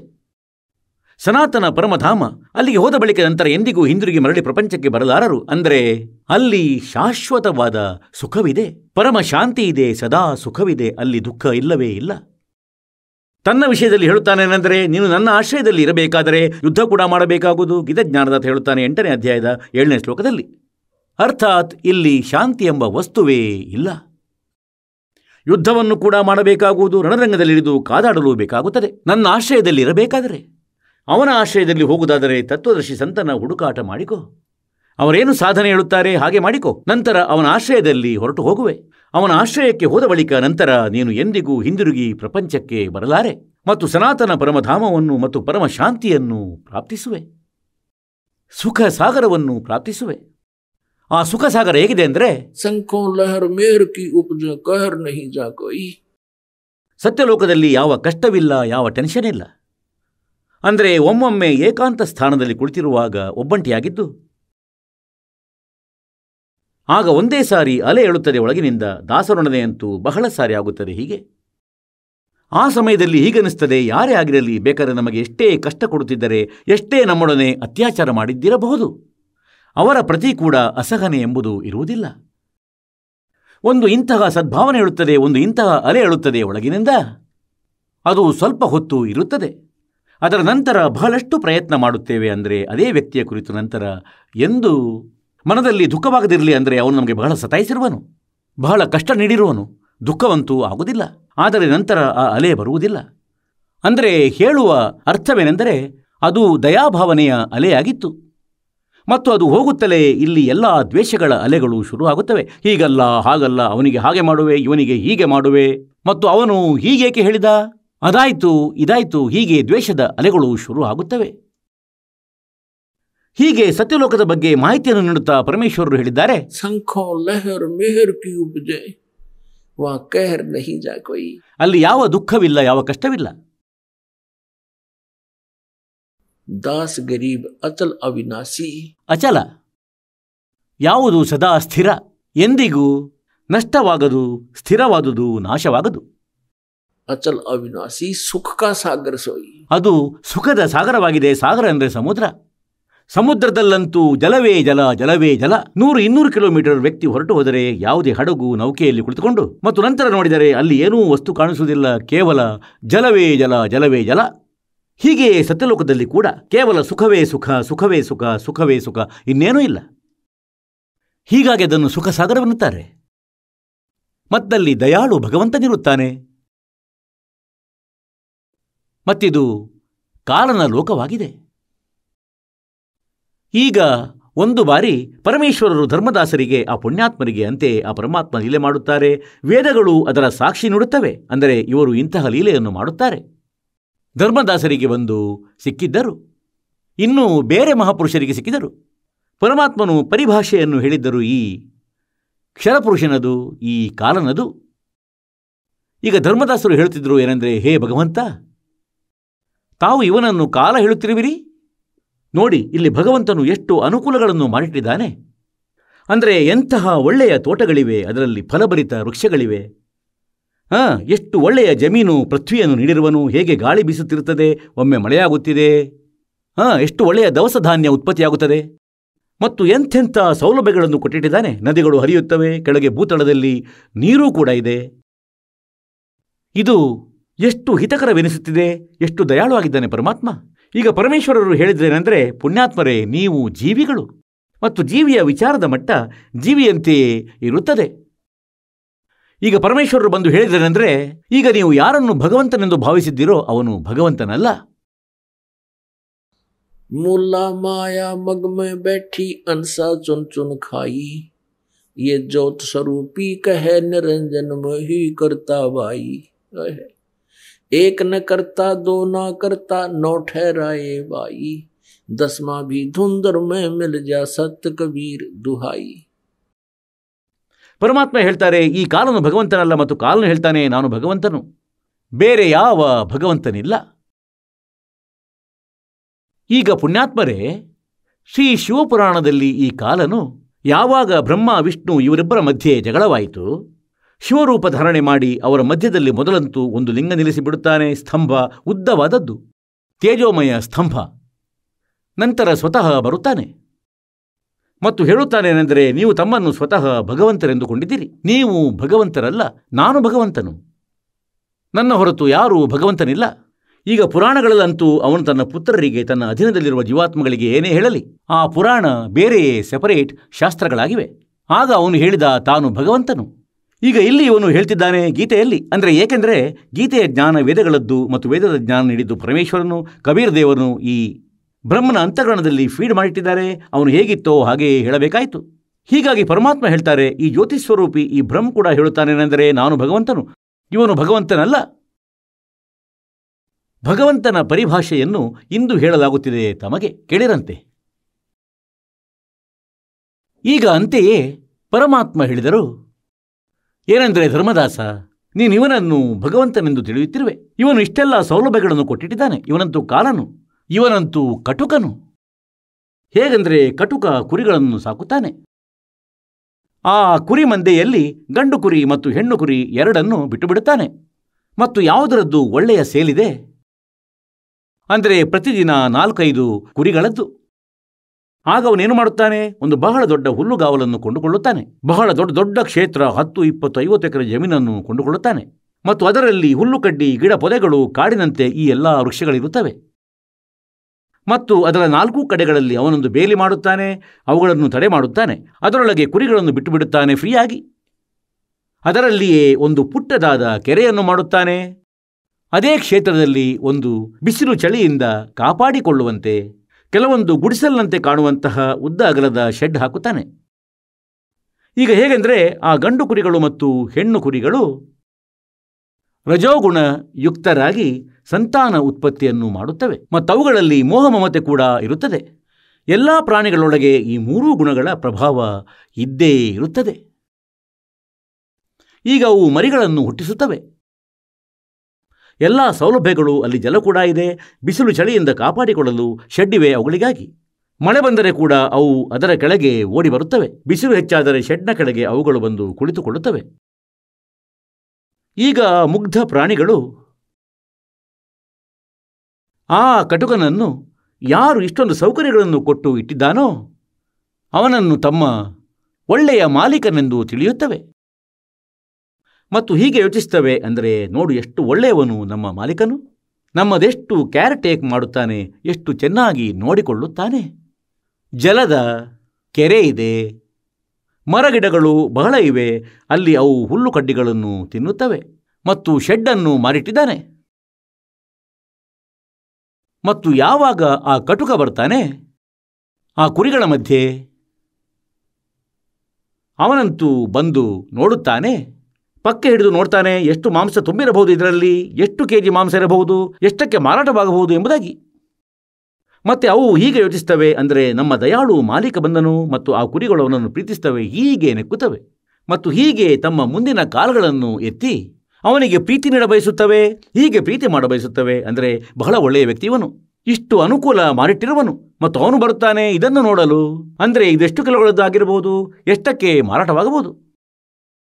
ಮತ್ತು ಅಂತೆಯೇ ಅವನು ಕಾಣುತ್ತಾನೆ ದೊಡ್ಡ ದಯಾಳು, ಎಷ್ಟು ಸೌಲಭ್ಯವನ್ನು ನೀಡಿಟ್ಟಿದ್ದಾನೆ. ಮತ್ತು ಯಾವಾಗ ಅವನ ಡಿಮಾಂಡ್ ಬರುವುದು 4-5 ಕುರಿಗಳಿಗಾಗಿ ಒಟ್ಟಿಗೆ, ಆಗ ಅವನು ನೋಡುವುದಿಲ್ಲ ಯಾರ ತಾಯಿ, ಯಾರ ಮಗ, ಯಾರ ಮಗಳಾಗಿದ್ದಾಳೆ. ದಪ್ಪ ದಪ್ಪ ಕುರಿಗಳನ್ನು ಲಾಠಿ ಅಂದರೆ ಕೋಲು ಹಿಡಿದು ತೆಗೆದುಕೊಂಡು ಹೀಗೆ ಜೊತೆಯಲ್ಲಿ ಕೊಂಡೊಯ್ತಾನೆ ಮತ್ತು ಹೋಗಿ ಕಡಿದು ಹಾಕಿ ತನ್ನ ಹೊಟ್ಟೆಪಾಡನ್ನು ನಡೆಸುತ್ತಾನೆ. ಸ್ವಲ್ಪ ತಾನು ತಿನ್ನುತ್ತಾನೆ ಮತ್ತು ಉಳಿದುದನ್ನು ಮಾರಿಬಿಡುತ್ತಾನೆ. ಯಾವಾಗ ಅವನು ಕುರಿ ಅಥವಾ ಮೇಕೆಯನ್ನು ಕೊಂಡೊಯ್ಯುತ್ತಾನೆ, ಅಲ್ಲಿಂದ ಬಿಡಿಸಿ ಅವುಗಳಿಗೆ ಸಂಬಂಧಿತ ಕುರಿಗಳೇನಿರುತ್ತವೆ ಅವು ಬಹಳಷ್ಟು ಹೊತ್ತು ಹೀಗೀಗೆ ಅತ್ತತ್ತು ಓಡಾಡುತ್ತವೆ, ಹೀಗೆ ನೋಡುತ್ತವೆ, ಎಲ್ಲಿಗೆ ಹೋದರು, ಹೇಗೆ ಹೋದರು, ಅಳುತ್ತಿರುತ್ತವೆ. ಅವನು ಕರೆದುಕೊಂಡು ಹೋಗುತ್ತಾನೆ. ಈಗ ಪರಮಾತ್ಮನು ಕಾಲನ ಪರಿಭಾಷೆಯನ್ನು ಹೇಳಿದ್ದಾರೆ. ಅಂದರೆ ಇವನು ಕಾಲನು ಮತ್ತು ನೀವು ಇವನನ್ನು ದಯಾಳು ಎನ್ನುತ್ತೀರಿ. ದುರ್ಘಟನೆಯಲ್ಲಿ ನೋಡಿ, ಯಾರದೋ ಮಗ ಸತ್ತನು, ಯಾರದೋ ಮಗಳು ಸತ್ತಳು, ಸ್ವತಃ ಸತ್ತು ಹೋದರು. ಇಡೀ ಪರಿವಾರಕ್ಕೆ ಪರಿವಾರವೇ ನಾಶವಾಗುತ್ತದೆ. ಒಂದು ಸಾರಿ ಒಂದು ದುರ್ಘಟನೆಯಲ್ಲಿ 4 ವ್ಯಕ್ತಿಗಳು ಸತ್ತು ಹೋದರು, ಒಂದೇ ಮನೆಯವರು. ಈಗ ಎಲ್ಲಿ ಹೋಯಿತು ಆ ದಯಾಳುತನ? ಎಲ್ಲಿ ಹೋಯಿತು ಈ ಸೌಕರ್ಯಗಳು? ತಲೆ ಮೇಲೆ ಬಡಿದುಕೋ ಈ ಸೌಕರ್ಯಗಳನ್ನು, ಈ ಗಿಡ ಮರಗಳನ್ನು. ಈಗ ಪರಮಾತ್ಮ ನಮಗೆ ನೆನಪಿಸ ಬಯಸ್ತಾರೇನೆಂದರೆ, ನೀವು ಅಲ್ಲಿಗೆ ನಡೆಯಿರಿ, ಸತ್ಯಲೋಕಕ್ಕೆ. ಮತ್ತಲ್ಲಿ ಹೋದ ಬಳಿಕ ಇಂತಹದೇ ಸೃಷ್ಟಿ ಇದೆ. ಮತ್ತು ಈ ದಾರಿ ತಪ್ಪಿಸುವ ಪಂಥ ಅಂದರೆ ಈ ರಾಧಾಸ್ವಾಮಿ, ಧನ್ಧನ್ ಸದ್ಗುರು, ಸಚ್ಚಾ ಸೌಧ ಸಿರ್ಸಾ, ಜಗಮಾಲ್ ಮತ್ತು ಈ ಗಂಗುವಾದವರು ಮತ್ತು ಈ ಠಾಕೂರ್ಜಿ ಮಹಾರಾಜರು ಮತ್ತು ಈ ಜಯಗುರುದೇವ್ ಇವರೆಲ್ಲ ಭ್ರಮಿತರು ಆಗಿದ್ದಾರೆ. ಇವು ಕಾಲನ ಮೂಲಕ ನಡೆಸಿದಂತಹ ಪಂಥಗಳಾಗಿವೆ. ಮತ್ತು ಇವರು ಹೇಳುತ್ತಾರೇನೆಂದರೆ, ಸತ್ಯಲೋಕದಲ್ಲಂತೂ ಪ್ರಕಾಶವೇ ಪ್ರಕಾಶವಾಗಿದೆ, ಚೇತನವೇ ಚೇತನವಿದೆ, ಅಲ್ಲಿ ಭಗವಂತನಿಲ್ಲ. ಅಲ್ಲಂತೂ ಆತ್ಮಗಳು ಹೀಗೆ ಸೇರಿಕೊಳ್ಳುತ್ತವೆ ಪರಮಾತ್ಮನಲ್ಲಿ, ಅಂದರೆ ಹನಿ ಸಮುದ್ರದಲ್ಲಿ ಸೇರಿದಂತೆ. ನೋಡಿ ಇವರ ಬುದ್ಧಿಯನ್ನು. ನಾವು ಹುಡುಕುತ್ತಿದ್ದೇವೆ ಭಗವಂತನನ್ನು. ಎಲ್ಲ ಪ್ರಮಾಣಗಳು ಹೇಳುತ್ತಿವೆ ಪರಮಾತ್ಮ ಸಾಕಾರನು. ಅವನಿಗೆ ಸುಂದರವಾದ ಶರೀರವಿದೆ. ಒಂದು ರೋಮಕೂಪದಲ್ಲಿ 1,000,000 ಸೂರ್ಯರು 1,000,000 ಚಂದ್ರರನ್ನು ಸೇರಿಸಿದಷ್ಟು ಅವರ ಪ್ರಜ್ವಲತೆ ಇದೆ. ಮತ್ತು ಇವರು ಹೇಳ್ತಾರೆ ಅಲ್ಲಿ ಏನೂ ಇಲ್ಲ. ಹಾಗಾದರೆ ಅಲ್ಲಿ ಭಗವಂತ ನಿಲ್ಲದಿದ್ದರೆ ನಾವೇನು ಅಲ್ಲಿ ಬದನೆಕಾಯಿ ಕೊಳ್ಳುವುದೇ ಹೋಗಿ? ಮತ್ತು ನಾವೇನು ಮಾಡುವೆವು ಅಲ್ಲಿ ಹೋಗಿ? ಇಲ್ಲಂತೂ ಅನಾಥರು, ಅಲ್ಲಿಯೂ ಅನಾಥರಾಗ್ತೀವಿ. ಹೀಗಾದರೆ ಯಾರೂ ಕಂಟ್ರೋಲರ್ ಇಲ್ಲ ನಮ್ಮದಂತೂ. ಯಾರಿಗಾಗಿ ನಾವು ಒದ್ದಾಡುತ್ತಿದ್ದೇವೆ? ಯಾರ ದರ್ಶನಾರ್ಥಕ್ಕಾಗಿ ನಾವು? ಭಗವಂತನ ದರ್ಶನವಾಗಲೆಂದು. ಹೀಗೆ ಪುಣ್ಯಾತ್ಮರೇ, ಇವರಂತೂ ನಿರಾಕಾರ ಎನ್ನುತ್ತಾರೆ. ಹಾಗಾದರೆ ಯಾರು ಹೋಗುವರಲ್ಲಿ? ಕನಸಲ್ಲೂ ಕೂಡ ಯೋಚಿಸಲಾರರು. ಯಾರು ಮಾತಾಡ್ತಾರೆ ಹೋಗುವಂಥದ್ದು? ಹೇಳ್ತಾರೆ ಮೆಡಿಟೇಷನ್ ಮಾಡಿ ಬೆಳಿಗ್ಗೆ ಸಂಜೆ 2.5 ಗಂಟೆ. ಹೇಳಿ, ಅಲ್ಲಿ ಭಗವಂತನಿಲ್ಲ. ಮತ್ತು ಮುಳುಗಿ ಸಾಯುವ ಮಾತಿದ್ದರೆ ಏಕೆ ಕುಳಿತಿರುವಿರಿ? ಈ 2.5 ಗಂಟೆಗಳಲ್ಲಿಯೂ ಸಮಯ ವೇಸ್ಟ್ ಮಾಡುತ್ತಿರುವಿರಿ ತಮ್ಮದು. ಇಂತಹ ಅಪಾಯಕಾರಿ ಸ್ಥಳಕ್ಕೆ ಹೋಗಲು ಬಯಸುತ್ತೀರಿ, ಅಲ್ಲಿ ವ್ಯಕ್ತಿ ಹೋಗುತ್ತಲೇ ಮುಳುಗಿ ಸಾಯುವರು. ಈಗ ಯಾರೋ ಹೇಳುವರು, ಸಮುದ್ರದಲ್ಲಿ ನಡೆ, ನೀನು ಸಮುದ್ರದಲ್ಲಿ ಮುಳುಗಿ ಸಾಯು, ಸೇರಿಕೋ ಹನಿಯಾಗಿ. ಹೋಗುವರೆ ಯಾರಾದರೂ? ತಲೆಹರಟೆ ಮಾಡತೊಡಗಿದ್ದಾರೆ. ಯಾವ ಜ್ಞಾನವಿಲ್ಲ, ಯಾವ ವಿಚಾರವಿಲ್ಲ, ತಮ್ಮ ಬುದ್ಧಿಯನ್ನು ಪ್ರಯೋಗಿಸುವುದಿಲ್ಲ ಇವರು. ಹಾಗೆ ಸತ್ಯಲೋಕದಲ್ಲಿಯೂ ಹೀಗೆ ಸೃಷ್ಟಿ ಇದೆ. ಆದರೆ ಈ ಮೆಟೀರಿಯಲ್ನಲ್ಲಿ ಅಂತರವಿದೆ. ಇದಂತೂ ಮಣ್ಣಿನಿಂದ ಆಗಿರುವಂಥದ್ದು. ಮತ್ತು 5 ತತ್ವಗಳಲ್ಲಿ ಲೀನವಾಗುವುದು. ಯಾವಾಗ ಇದರದ್ದು ಅಂತ್ಯವಾಗುವುದು? ಇದನ್ನು ಸುಟ್ಟು ಬಿಡಿ, ಬೇಕಾದರೆ ಹೂತು ಬಿಡಿ, ಒಂದು ದಿನ ಇದರ ಅಂತ್ಯ. 5 ತತ್ವಗಳಲ್ಲಿ ಲೀನವಾಗುವುದು. ಈಗ ಇದು 5 ತತ್ವಗಳಿಂದ ಆಗಿರುವಂಥದ್ದು. ಇದರಲ್ಲಿ ಯಾವ ತತ್ವಗಳಿವೆ? ಪೃಥ್ವಿ, ಜಲ, ಅಗ್ನಿ, ವಾಯು ಮತ್ತು ಆಕಾಶ. ಮತ್ತು ಯಾವುದಾದರೂ ಕಾಣುತ್ತದೆ ಇದರಲ್ಲಿ? ಮತ್ತು ಎಷ್ಟು ಸುಂದರ ಸ್ವರೂಪವಾಗಿರುವುದು! ಇದೇ ರೀತಿಯಲ್ಲಿ ಕೇವಲ ಒಂದು ತತ್ವದಿಂದ ಆದಂತಹ ಶರೀರವಿದೆ, ಪ್ರಕಾಶದಿಂದ ಆದುದು. ಮತ್ತದು ಇಷ್ಟು ಸುಂದರ ಶರೀರವಾಗಿದೆ. 16 ಸೂರ್ಯಗಳಷ್ಟು ಪ್ರಕಾಶ ನಮ್ಮ ಶರೀರದ್ದಾಗುವುದು ಯಾವಾಗ ನಾವು ಸತ್ಯಲೋಕಕ್ಕೆ ತಲುಪುವೆವು. ಮತ್ತು ಪರಮಾತ್ಮನ ಶರೀರದ ಈಗ ಅಂದಾಜು ಏನು ಮಾಡಲು ಸಾಧ್ಯ? ಎಷ್ಟು ಪ್ರಕಾಶವಿದೆ ಪರಮೇಶ್ವರ ಸತ್ಪುರುಷನ ಶರೀರದಂದರೆ? 1,000,000 ಸೂರ್ಯ 1,000,000 ಚಂದ್ರರು ಒಂದು ರೋಮಕೂಪದ ಬೆಳಕಿನ ಮುಂದೆ ಅವು ಕೂಡ ಸಪ್ಪೆ ಅನಿಸುವುದು. ಅಂದರೆ ಅವರ ಇಷ್ಟು ಪ್ರಜ್ವಲತೆ ಇದೆ. ಅವರು ಸಮರ್ಥರು, ಅವರು ಸರ್ವಶಕ್ತಿವಂತರು, ಅಮಿತೌಜ ಆಗಿರುವರು. ಅಮಿತೌಜ ಅಂದರೆ ಆ ಶಕ್ತಿಗೆ ಯಾವ ಇತಿಮಿತಿ ಇಲ್ಲ. ಮತ್ತು ನಾವು ಜೀವಿಗಳು ಮತ್ತು ಆತ್ಮಗಳು. ನಾವಲ್ಲಿ ಹಂಸ ರೂಪದಲ್ಲಿರುವೆವು. ಹಂಸ ಅಂದರೆ ಇಲ್ಲಿ ಹೇಗೆ ಮನುಷ್ಯರೆನ್ನುತ್ತಾರೆ, ನರ ಎನ್ನುತ್ತಾರೆ ಸ್ತ್ರೀ ಮತ್ತು ಪುರುಷರಿಗೆ, ಹೀಗೆ ಅಲ್ಲಿ ಹಂಸ ಎನ್ನುತ್ತಾರೆ. ಹಂಸ ಅಂದರೆ ಇಲ್ಲಿ ಒಂದು ಪಕ್ಷಿಯ ಹೆಸರು ಹಂಸವಾಗಿದೆ. ಅದು ಯಾವುದೇ ಸರೋವರದ ಬಳಿ ಇರುತ್ತದೆ. ಅದು ಬಕ್ಕಪಕ್ಷಿ ರೀತಿಯಲ್ಲಿ ಇರುತ್ತದೆ, ಬಿಳಿ. ಮತ್ತು ಬಕ್ಕಪಕ್ಷಿ ಮೀನು ತಿನ್ನುತ್ತದೆ, ಕ್ರಿಮಿಕೀಟ ತಿನ್ನುತ್ತದೆ. ಹಂಸ ಅವುಗಳನ್ನು ತಿನ್ನುವುದಿಲ್ಲ. ಹಂಸಗಳಲ್ಲಿ ಮತ್ತೊಂದು ಗುಣವಿದೆ, ಗಾಡ್ ಗಿವನ್. ಅದು 1 ಗ್ಲಾಸ್ ಹಾಲಲ್ಲಿ 1 ಗ್ಲಾಸ್ ನೀರು, ಜಲ ಹಾಕಿಬಿಡಿ, ಹಂಸದ ಎದುರು ಇಟ್ಟುಬಿಡಿ. ಆಗ ಹಂಸ ಅದರಿಂದ ಹಾಲು ಮಾತ್ರ ಕುಡಿಯುವುದು, 1 ಗ್ಲಾಸ್ ನೀರನ್ನು ಬಿಟ್ಟುಬಿಡುವುದು. ಹಾಲು ಮತ್ತು ನೀರನ್ನು ಯಾರು ಶೋಧಿಸುವರೋ ಮತ್ತು ಕೆಟ್ಟದ್ದನ್ನು ಯಾರು ತ್ಯಜಿಸುವರೋ ಅವರು ಹಂಸ ಎನಿಸಿಕೊಳ್ಳುತ್ತಾರೆ, ಆ ಪುಣ್ಯಾತ್ಮ. ಅಂದರೆ ಎಲ್ಲ ಕೆಡುಕುಗಳಿಂದ ದೂರ. ಅಂಥ ಶ್ರೇಷ್ಠ ಆತ್ಮವನ್ನು ಹಂಸಾತ್ಮ ಎನ್ನುತ್ತಾರೆ. ಈ ರೀತಿ ನಾವು ಅಲ್ಲಿ ಹಂಸ ರೂಪದಲ್ಲಿರುವೆವು ಮತ್ತು ಪರಮಾತ್ಮ ಪರಮಹಂಸರಾಗಿದ್ದಾರೆ. ಆತ್ಮ ಹಂಸ ಮತ್ತು ಪರಮಾತ್ಮ ಪರಮಹಂಸ. ಅಂದರೆ ಅವರು ಪರಮಹಂಸರಾಗಿದ್ದಾರೆ, ಅವರು ಪರಮಾತ್ಮರಾಗಿದ್ದಾರೆ, ಅವರು ಶ್ರೇಷ್ಠ ಆತ್ಮರಾಗಿದ್ದಾರೆ, ಅವರು ದಯಾಳು ಆಗಿದ್ದಾರೆ. ಹಾಗಾಗಿ ಇಲ್ಲಿ ಗೀತೆ ಅಧ್ಯಾಯ ಸಂಖ್ಯೆ 15 ಶ್ಲೋಕ ಸಂಖ್ಯೆ 17ರಲ್ಲಿ ಹೇಳಿದೆ, ಉತ್ತಮ ಪುರುಷಹತು ಅನ್ಯಃ ಪರಮಾತ್ಮ ಇತಿ ಉದಾರತಃ. ಅವರನ್ನು ಭಗವಂತನೆನ್ನಲಾಗುತ್ತದೆ, ಅವರಾಗಿದ್ದಾರೆ ಪರಮಾತ್ಮ. ಪುಣ್ಯಾತ್ಮರೇ, ಇದು ಅಮೃತ ಜ್ಞಾನವಾಗಿದೆ, ಇದು ತತ್ವಜ್ಞಾನವಾಗಿದೆ, ಇದು ಸತ್ಯನಾರಾಯಣ ಕಥೆಯಾಗಿದೆ. ಸತ್ಯನಾರಾಯಣದ ಅರ್ಥವೇನೆಂದರೆ ಅವಿನಾಶಿ ಪರಮಾತ್ಮ. ನಾವು ವಿಷ್ಣುವನ್ನು ಸತ್ಯನಾರಾಯಣ ಎನ್ನುತ್ತಿದ್ದೆವು. ಹೇಳಿ, ಇವರದಂತೂ ಬಹಳ ಬಹಳ ಕಡಿಮೆ ಆಯಸ್ಸಾಗಿದೆ. ತಾವು ನೋಡಿದಿರಿ, ಈ ಪರಮಾತ್ಮ, ಈ ಭಗವಂತರುಗಳ ಆಯುಷ್ಯದ ಕ್ಯಾಲ್ಕುಲೇಷನ್ನಲ್ಲಿಯೂ ತಾವು ಕೇಳಿದಿರಿ. ಮತ್ತು ಪರಮಾಕ್ಷರ ಬ್ರಹ್ಮನ ಯಾವುದೇ ಆಯಸ್ಸಿಲ್ಲ. ಅವರಂತೂ ಅಜರಾಮರರು. ಸೃಷ್ಟಿಗಿಂತ ಮೊದಲೂ ಅವರಿದ್ದರು, ಅವರೇ ಸೃಷ್ಟಿ ರಚಿಸಿದವರು. ಹಾಗಾಗಿ ಹೇಳುವ ಅರ್ಥ ಇದಾಗಿದೆ ಅಂದರೆ, ಯಾರು ಅಲ್ಲಿ ಭಗವಂತನಿಲ್ಲ ಎಂದು ಹೇಳುತ್ತಾರೆ, ಅಲ್ಲಿ ಇಲ್ಲವೇ ಇಲ್ಲ. ಹಾಗಾದರೆ ಅಲ್ಲಿ ಹೋಗುವುದಕ್ಕೆ ಇವರಿಗೆ ಆಸೆ ಉಂಟಾಗುವುದೇಕೆ, ಎಲ್ಲಿ ಭಗವಂತನಿಲ್ಲ? ಈಗ ಯಾರಾದರೂ ಹೇಳಿದರೆ ಸತ್ಯಲೋಕಾಶ್ರಮ ಬರವಾಲಕ್ಕೆ ನಡೆಯಿರಿ, ಮತ್ತು ಅಲ್ಲಿ ಗುರುಗಳಿದ್ದಾರೆ, ಗುರುಗಳೇ ಇಲ್ಲ, ಅಲ್ಲಿ ಕೇವಲ ಪ್ರಕಾಶವೇ ಪ್ರಕಾಶವಿದೆ, ಟ್ಯೂಬ್ಗಳು ಉರಿಯುತ್ತವೆ. ಇಲ್ಲಿ ಮತ್ತೆ ನೀವು ಏನು ಕೊಳ್ಳಲು ಬರುವಿರಿ, ಏನು ಮಾಡುವಿರಿ? ಈ ಟ್ಯೂಬ್ಗಳನ್ನು ನೋಡಿ. ಗುರುಗಳಂತೂ ನಿರಾಕಾರ ಆಗಿದ್ದಾರೆ. ಹೀಗೆ ಇವರ ವಿಚಾರ ತಿಳಿದುಕೊಳ್ಳಿ. ಇಷ್ಟೊಂದು ಇವರಿಗೆ ಎಕ್ಸಾಂಪಲ್ಗಳನ್ನು ನೀಡುತ್ತಿದ್ದೇನೆ. ಈ ಅಜ್ಞಾನಿ ಸಂತರುಗಳಿಗೆ ಯಾರದೇ ಥಿಯರಿಯನ್ನು ನೋಡಿ, ತಾವು ಯಾವುದೇ ಧರ್ಮದ್ದಾದರೂ ನೋಡಿ, ಅವರದೇನಿದೆ ಲೋಕವೇದ ದಂತಕಥೆ ಇದನ್ನು ಹೇಳುತ್ತದೆ ಎಂದರೆ ಪರಮಾತ್ಮ ನಿರಾಕಾರನು. ಮತ್ತು ನಮ್ಮ ಸದ್ಗ್ರಂಥಗಳು ಹೇಳುತ್ತವೆ ಪರಮಾತ್ಮ ಸಶರೀರನು ಮತ್ತು ಅವರ ಹೆಸರು ಕಬೀರ ಆಗಿದೆ.